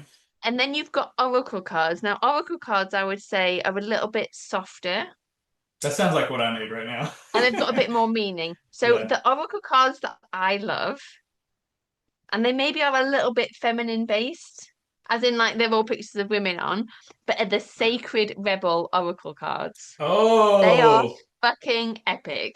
you're speaking my Except that, language. right, you will love them. I got mine on Amazon. I'll be, We're I'll not be, we're not plugging Amazon, but like it's just convenient, isn't it? So you yeah, probably be I'll able be to getting find a that later. Sacred Rebel, Sacred Rebel. Now the good and the bad. So sometimes with the cards, you just get the cards and you look at the cards and you're sort of like intuitively trying to figure out like what is this card saying to me? What does it mean? What does the card evoke? And then you might have a little description and then you sort of work through the description. These bad boys, the descriptions are long. I mean, like sometimes they're 4 or 5 pages long and they take you through a whole healing process and they share loads of things and they're just incredible and they're magical. But you just got to be willing to invest a little bit of time. I'll just For another. me, though, I'll add another thing to my list of all my to-dos. You know what I mean? Like when we're healing, and it feels like you got to but do everything. but what I've found, and I think this is true for a lot of people, especially people that have got that kind of trauma background, meditation in and of itself isn't necessarily that helpful because you might dissociate. So for me, my morning routine is I sit my ass on a meditation cushion, but then I've got a Tibetan sound bowl. So I do my sound bowl, I burn my sage, do my sage, and then I also actually do now have some crystal balls. My Nice. husband got me them for my birthday in a kind of like I want you to feel accepted, even though I think you're weird. Here's right. And I did this kind of visualization thing with my coach, and it was really wild because I don't normally get visuals, but like Hmm. clear as day, Merlin the wizard rocks up, like blue hat, blue cape, and he says, whenever you need me, you go into the wood, you tap on any tree 3 times. And the way you need to use your crystal ball is you have to hold it to your heart and you have to sit quietly and breathe and wait till you get your daily message. And That's every cool. day, sometimes I just pick it up and it's only ever a sentence. It's like dead easy. So I sit and then I breathe, I do my crystal ball. And what I do with my cards is I shuffle the deck. I just shuffle the deck once. If a card falls out, happy days, that's my card. If I don't, I Mm. put it down and I shuffle the next deck. But that process, and then I read the cards. So that process is me sitting relatively still, connecting into my body, connecting into like the stuff and the intuition that comes through in the different ways. And that is my form of meditation. Hmm. That's like my stillness practice every day, but isn't sitting there with my eyes closed, just breathing because no. Hmm. Do you do, as you're saying, I love that process, by the way. I think it's amazing. And it's so cool how the more regulated we get, that intuition is like, mine comes in analogies and visuals sometimes, and it's like, it's so clear talking to you. But I was wondering, as you're saying that, do you also do readings for your clients? Like, do you connect with guides and source and things like that, or no? Um, no, not at the moment. So in the new master, so I birthed this new mastermind in January, right? Which is Wealthy Witches, which is for people that know they have this big mission and purpose and all of the rest of it. Now there is stuff in there around connecting with your guides. So there's a meditation in there that helps people to connect in with their What's the name guides. of So it? I kind of do it in that way. What? What's the name of that? Because there's when I did metaphysical training, I had a um, wonderful woman that was a medical medium that worked with me for a while, and there was lots of different. I'm just wondering if it's a similar, like it's growing your light was one way of doing it, and then there was like a cleaning of what are they called, the different systems of the body, like not systems, The but chakras? chakras. Yeah, different chakras. Yeah. You go through and you're Yes. bringing a light and you're sending stuff up. Like, what's yours like? to So connect. the one connecting into a guide is more like sort of a visualization of like, you go into a forest, you meet like someone appears, it's your guide, they're here, what are they here to share you? There's to share with you. There's also one where you go and you meet your ancestors, like what are your ancestors here to share with you? There's a kind of calling back disenfranchised parts of your soul in there. We do Soul like a retrieval. shamanic, yes, soul retrieval, Hmm. shamanic middle world journey. Um, so there's lots of different pieces in there, but it isn't something that I necessarily overly do. Interestingly, a one-on-one client came to a session last week and said, "I want to do cards with you," but she had the cards with her and she shuffled them and we worked through them intuitively. So at the moment, I don't actively go out to be like, right, we're going to work with these cards and we're going to do these things. I might pull a card at the start of a session, particularly a group session, or I might share things out. But the way I work is definitely more it's kind of more practical with a spiritual edge. So we might do a visualization, we might do kind of we talk through about spell work, but at the crux of it all, it's about how do you get the person, the nervous system, all of it into a space where they're like, this is who I am, this is what I'm here for. This is my mission. This is what I came here to do, and now I'm going to feel safe to put that out there in the world. And so that is about, connecting with your intuition, connecting with your psychic gifts, connecting with whatever it is that's your flavor of magic, but also at the same time, working through the visibility wounds, working through the muddy wounds, working through all of the shit basically. So it isn't just like, well, let's bypass and do all of this stuff and call in these guides. It's also like, well, what's all of the other stuff underneath? And what's been very clear to me, because I have now since, recently done things like past life regressions and gone and connected into spirit, and it's come through me rather than someone telling me. I'm like, I've come back this time to help people remember. Like people have forgotten their natural place, they've forgotten their power, they've forgotten what they came here to do, and it's my role to come and help people to remember, but do it from this like grounded, regulated state. And that's like me bringing the grounded Taurian in, um, which is a world away from like, I will help you get promoted in your career. But for me, it's had to be that slow burn of, but it's interesting. Even if I look back 7 years ago, the themes are all still the same.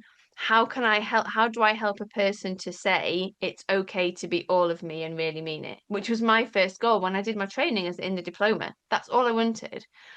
But What's what I so did what's so didn't. interesting there is how do I help somebody be all of me and feel comfortable, safe doing that? Because that is what it requires to come out of the fatigue and the shutdown. Because now I'm not performing and forcing and fixing and trying to please. Yeah, It's like so full yeah. circle. Yeah, exactly. And I think, but that's been the really, really interesting thing for me. And there's still the next layer of the spirals, right? So we're recording this on the 5th of August. I don't know when it'll go live, but at the start of July, I saw there's still some of these patterns. I was like, right, I've got some codependency coming up with some clients. I've got some people pleasing still going on. I've got these things going on. And it's like, right, now I need to work, and now I need to work through my next layers of these spirals Hmm. because I think like the journey carries on, but it's like, but it's kind of, and and maybe there's a version that's all of me that's an even all of me, more all of me version that this is all of me for right now. Hmm. um but yeah, absolutely, like but fundamentally all of this stuff requires that internal safety. And because of course people are going to look at this, or people are going to see me, or like people in the village that I'm connected to on Facebook are going to think I've absolutely lost my mind. I did a lovely podcast with a lady last week, and she said, she was like, it was brilliant. She was like, but you went from, oh, it's very clear that Louise is an ex-lawyer and she's very professional, and sometimes she talks a bit about trauma, and sometimes it's slightly edgy. She's like, and then all of a sudden you're there on LinkedIn in a cape, in a cape, like I'm a witch. Oh no, I'm seeing that and I'm like, what the hell is going on here?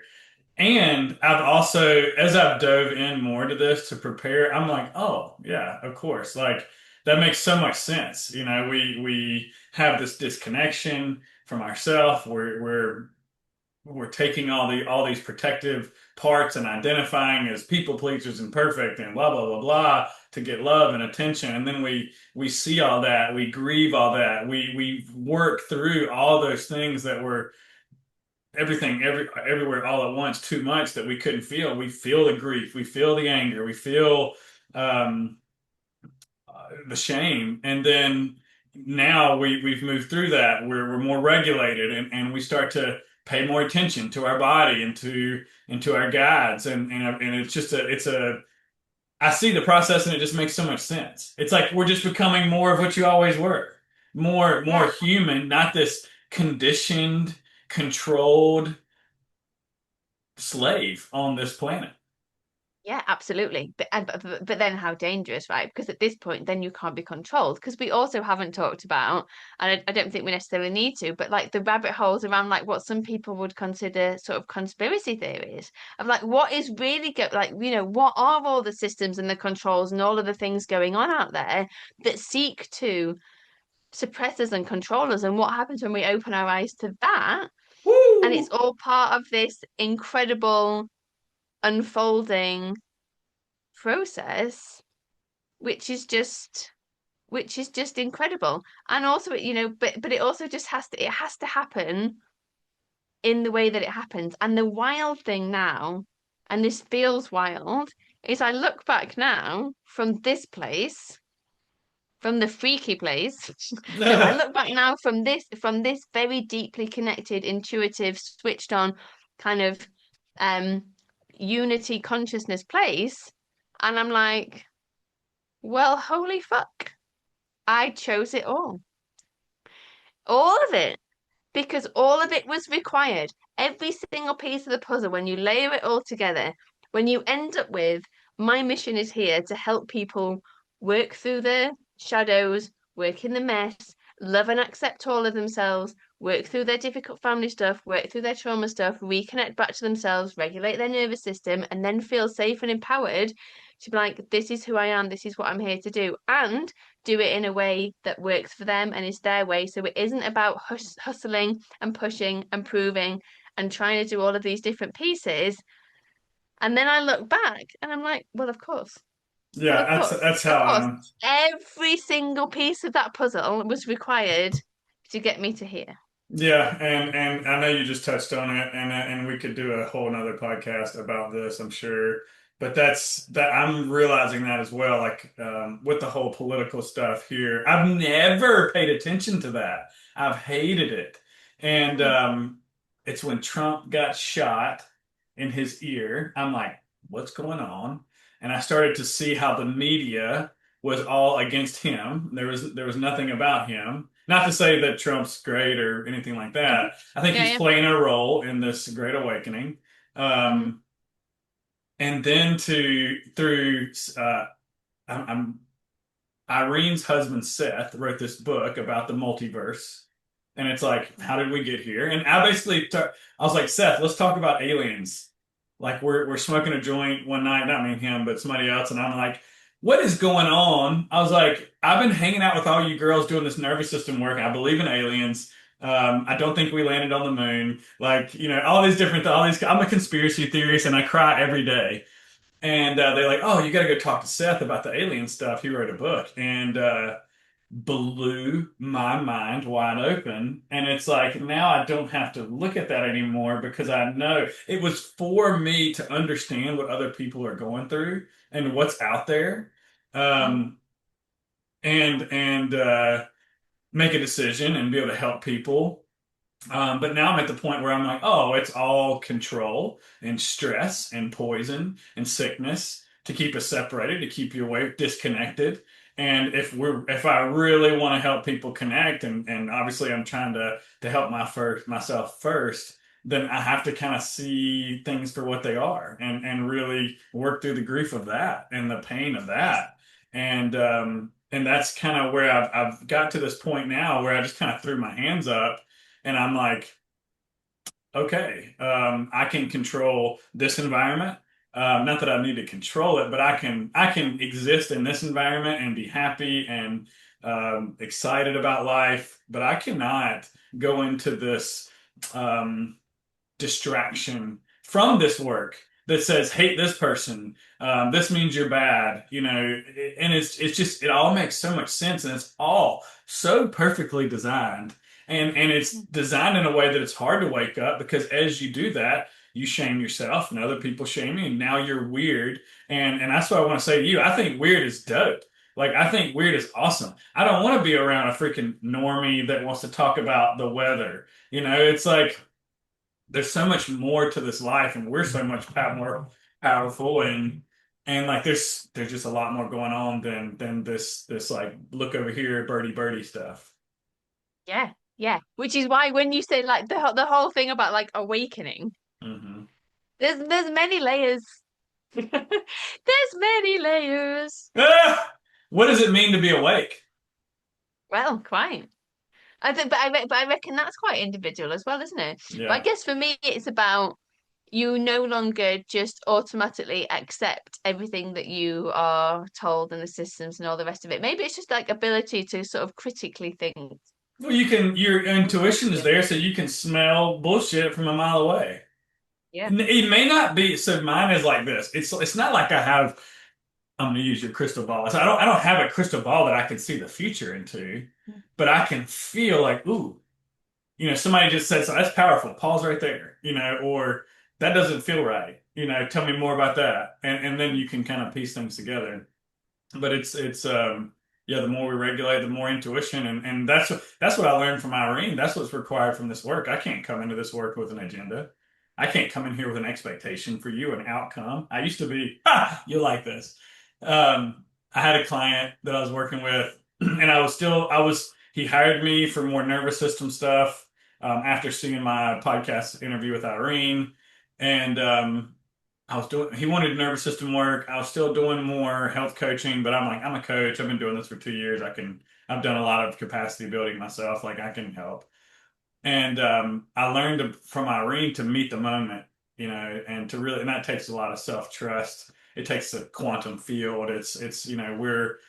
Um, it's not coming in with an ego. And I said, you know what? I'm going to trust this and I'm going to try this. And I sat down for my first call with him, not trying to come in with an agenda. And I'm like, hey, what's up, man?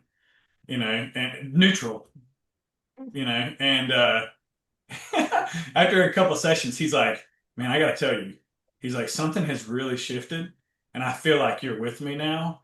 And he's like, man, 2 or 3 sessions ago, I fucking hated your your like my performance, my people pleasing. He's like, you had all Oh, this energy you were coming in with, and I'm over here fatigued, and he couldn't understand. He's like, fuck this guy. And now that just makes so much sense. And that's speaking of witchcraft, that's the magic. It's in the moment. yeah, and the thing is, we are all so much more powerful than we are led to believe. And I don't mean like, broomsticks and spells or whatever, but that deep self-connection, the intuition, the connection to whatever your version of a higher whatever is, um, there's stuff there. And I think it is something that seems to be a natural consequence of doing the healing work and the nervous system work and coming back in connection is that realization of, oh, we're really, really powerful. Oh, it's the great unwinding back to self and human and authenticity. And I Yeah. love that, and I'm gonna tie a bow on this thing. I love that you have this, I call it pain to purpose journey, where you had, in 2018, something's not right. This life is not conducive, to what I want. I'm gonna make some changes. And through that journey, you realize that, you love helping people, that you've got a gift for it, and you teach other people to be their own medicine and be the healing that they seek. And I know that you've got a program coming up in August. Can you tell us a little bit about that, and then what it would be like in case people are like, man, how do I work with Louise, and what would that look like? Yeah. Yeah, absolutely. So the first things first, I've moved it to the end of September because I'm going to Bali for 3 weeks, and I Mm, realized it was like the people pleaser in me that was like, I should go to Bali, but I should still try and deliver. And I was like, no, I just want to go to Bali for me. So the program has been moved. It will be starting at the end of September now. Yes, thank you. hmm Um, So there's a mastermind that I run called Wealthy Witches. Don't be put off if you're a man. It's for everybody who feels drawn to it. But this is really for people who are in that space where they've done some healing work, they've done some nervous system work. There is this deeper connection. It doesn't need to be the level of connection that we've just talked about, but this feeling of I'm not doing what I came here to do. There's a bigger vision, there's a bigger mission, there's a bigger purpose within me. I'm kind of here at this point in time to help in some way heal, elevate the consciousness of humanity or in whatever way. And you want a space to hold you through that process, not a space to tell you what to do, Mm, not a space to give you like these are the 5 steps that you need to follow, but a space that's really going to help you through kind of mindset, nervous system, energetics work, breath work, visualizations, meditations, all of that good stuff to go through Short this list. process. Yeah, yeah, yeah. To go through this process of well, what is my mission? What is the paradigm of wealthy witches, which basically, in short, is like anti-hustle culture. Um, Hmm. and then how do we work through all of these different layers, but also how do we get to a space where really, for me, all of my work is like the you first approach. It's like you've got this mission and vision and purpose, and it's important, but how do you still put you at the center of your life? So Mm. you're not sacrificing yourself for your work. It's like your work is a part of your life, but it's not your entire life.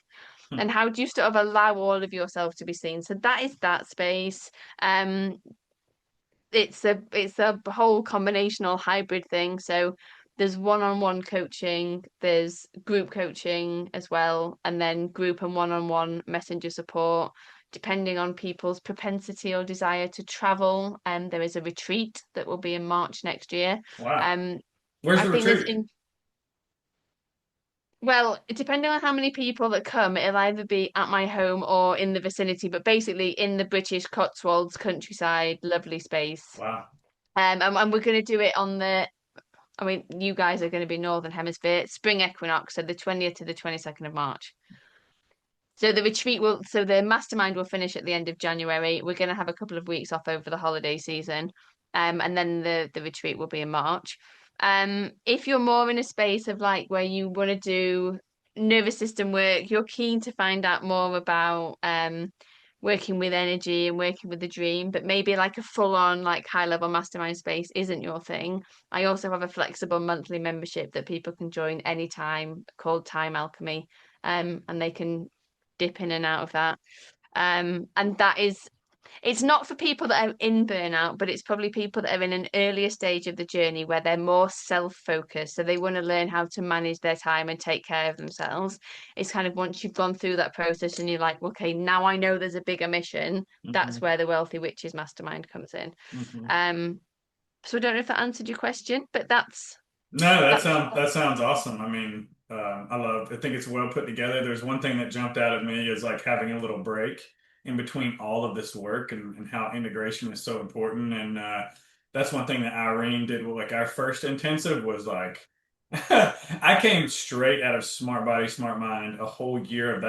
I finished it the week before, went right into our first, you could call it a mastermind. She would call it it's a week long event, which was a right. lot. I had a massive shock trauma come out, and then I went home to be tired for a month straight, and really was didn't understand that as much. And so the second time around, we had that a lot of integration. There's a lot of downtime in the middle of the day. And I think it's so easy in this work to feel like we got to get it all done right now. That's bringing that survival energy in. And so the slow, titrated pauses allows for that everything to kind of, what's the word I'm looking for? Like alchemize.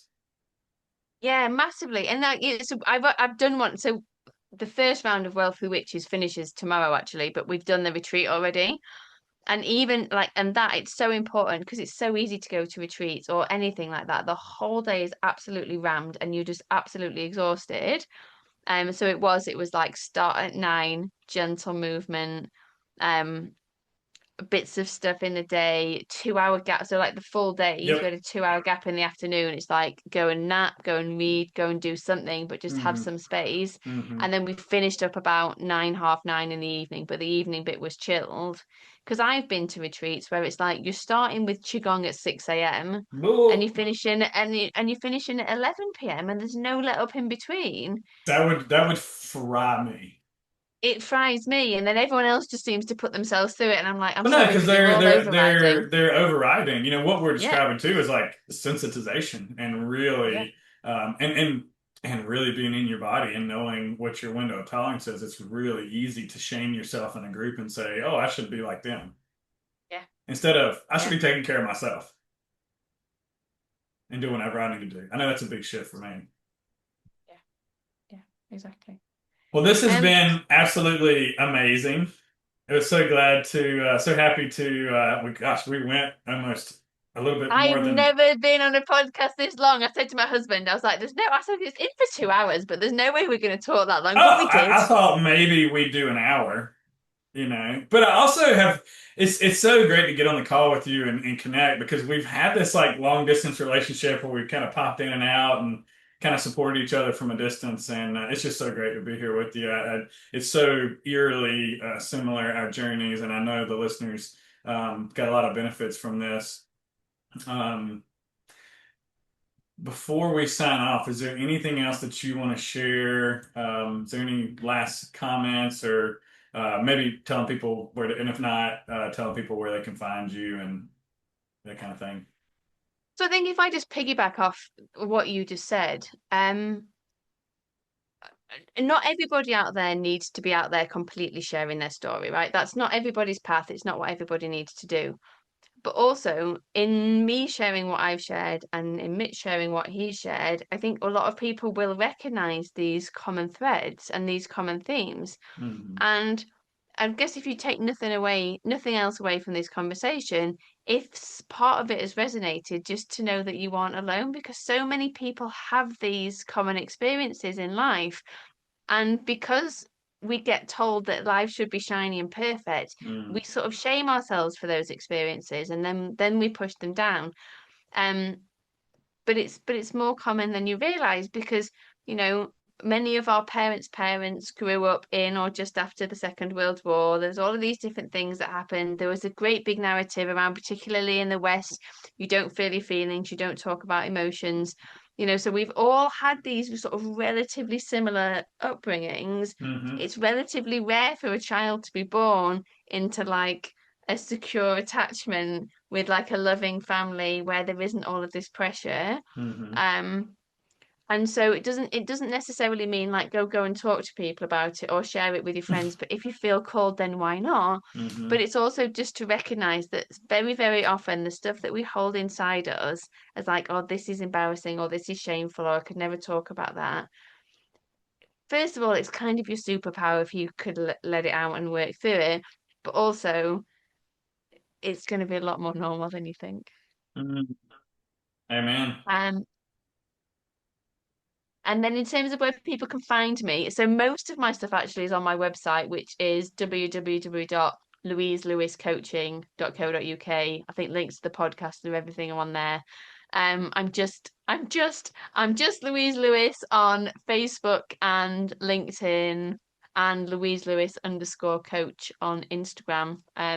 And I'm well up for people reaching out and saying hi. So if you got through the full 2 hours, first of all, come and find us so we can send you a medal. Yeah, and you should probably go rest after this. Yeah, yeah. Everyone should go and lie down. Can you imagine if you'd listened to this all the way through and you were quite early on in your healing journey? You definitely need to go and lie down. Oh, you know what I would have done is I would have listened to this and then listened to the next one. Yeah, actually, I used to do that on walks. Binge everything, never stopping. That's what I'm learning too. You kind of mentioned this is like, oh, I don't have to be going from one thing to the other. I mean, I'm starting with, Mitch, can you rest 5% more? And in that 5%, it's given me so much more productivity, so much more awareness and appreciation for rest. And I guess this will be my last comment is like, it's so funny to me how all the woo-woo people were right. Like that's the stuff that works, connecting to your chakras, like grounding, earthing, um, being with your feelings, humming, booing, whatever that is. It's like we're just so conditioned to think, I need a band-aid, I need a pill, I need something really hard and difficult. And while it is really hard and difficult, it's also super simple and natural. Yes, yes, yes, absolutely. Absolutely. And if we all lived in the way that we were intended to and had the support and everything that was intended, I wouldn't need to do my job, but we don't, so I do. Um, but it is a very, very natural process. And I think that's what you said as well. And I love what you said, and this will be my last comment, maybe. We'll see. Is that thing around, can I let myself rest just 5% more? Mm, Because to tell yourself you have to lie down for 2 hours a day would be way too much for your system, mhm, right? And this is what I say sometimes to clients. It's like, can you just, when you drink your cup of tea in the morning, just put your phone down and just drink your cup of tea? Can you mm, just start there? Can you just start there with like just a couple of minutes of just not trying to multitask? Because I think that, and you sort of alluded to this before, or you might have said it directly as well. It's like with this work, it is little bits because you've got to help your system to acclimatize. If you try and do it all in one go, you are going to absolutely screw yourself. Like mhm, I've had clients who I'm doing nervous system work with, they start to have a bit of a spiritual awakening. They then decide they're going to go and get a spiritual mentor, and they get themselves in all kinds of trouble because their system wasn't ready for it. They're so like discombobulated, it's not even funny. mhm, Like just go steady. mhm. It's so good to have someone like you too that they can talk to if they'll listen. I know there's certain times when I will listen, and other times when I'm like right into the thing, and it's like, can you pause when that impulse comes up and have someone to really talk that through with. So instead of going right into the next thing, can you really feel, where is this coming from? I like inquiry work. Is this something that feels good for right now? Like, what does it feel like if I believe I need to do this right now? And it's like, ooh, okay, that's good. What does it feel like if I get this information and I can kind of put this on the shelf and I can let it marinate? Oh yeah, that feels really good. And so that's where the body becomes the map. And yeah, I think they're so lucky to have you. And I love having you on. Thank you so much. Thank Love that you're you. sharing your story with us. I mean, I feel like we're identical. It's so cool to see those similarities and um, love how much you're helping people. And again, thank you so much for supporting me along this way. I'm hoping this is one of our multiple podcasts that we have coming in the future. Amazing. Thank you so much for me. Thank you so much for having me on. I've obviously talked too much. Yeah, I know. I'm fried too. Well, have a good one. I'll talk to you soon, and we really appreciate you coming on. Bye bye.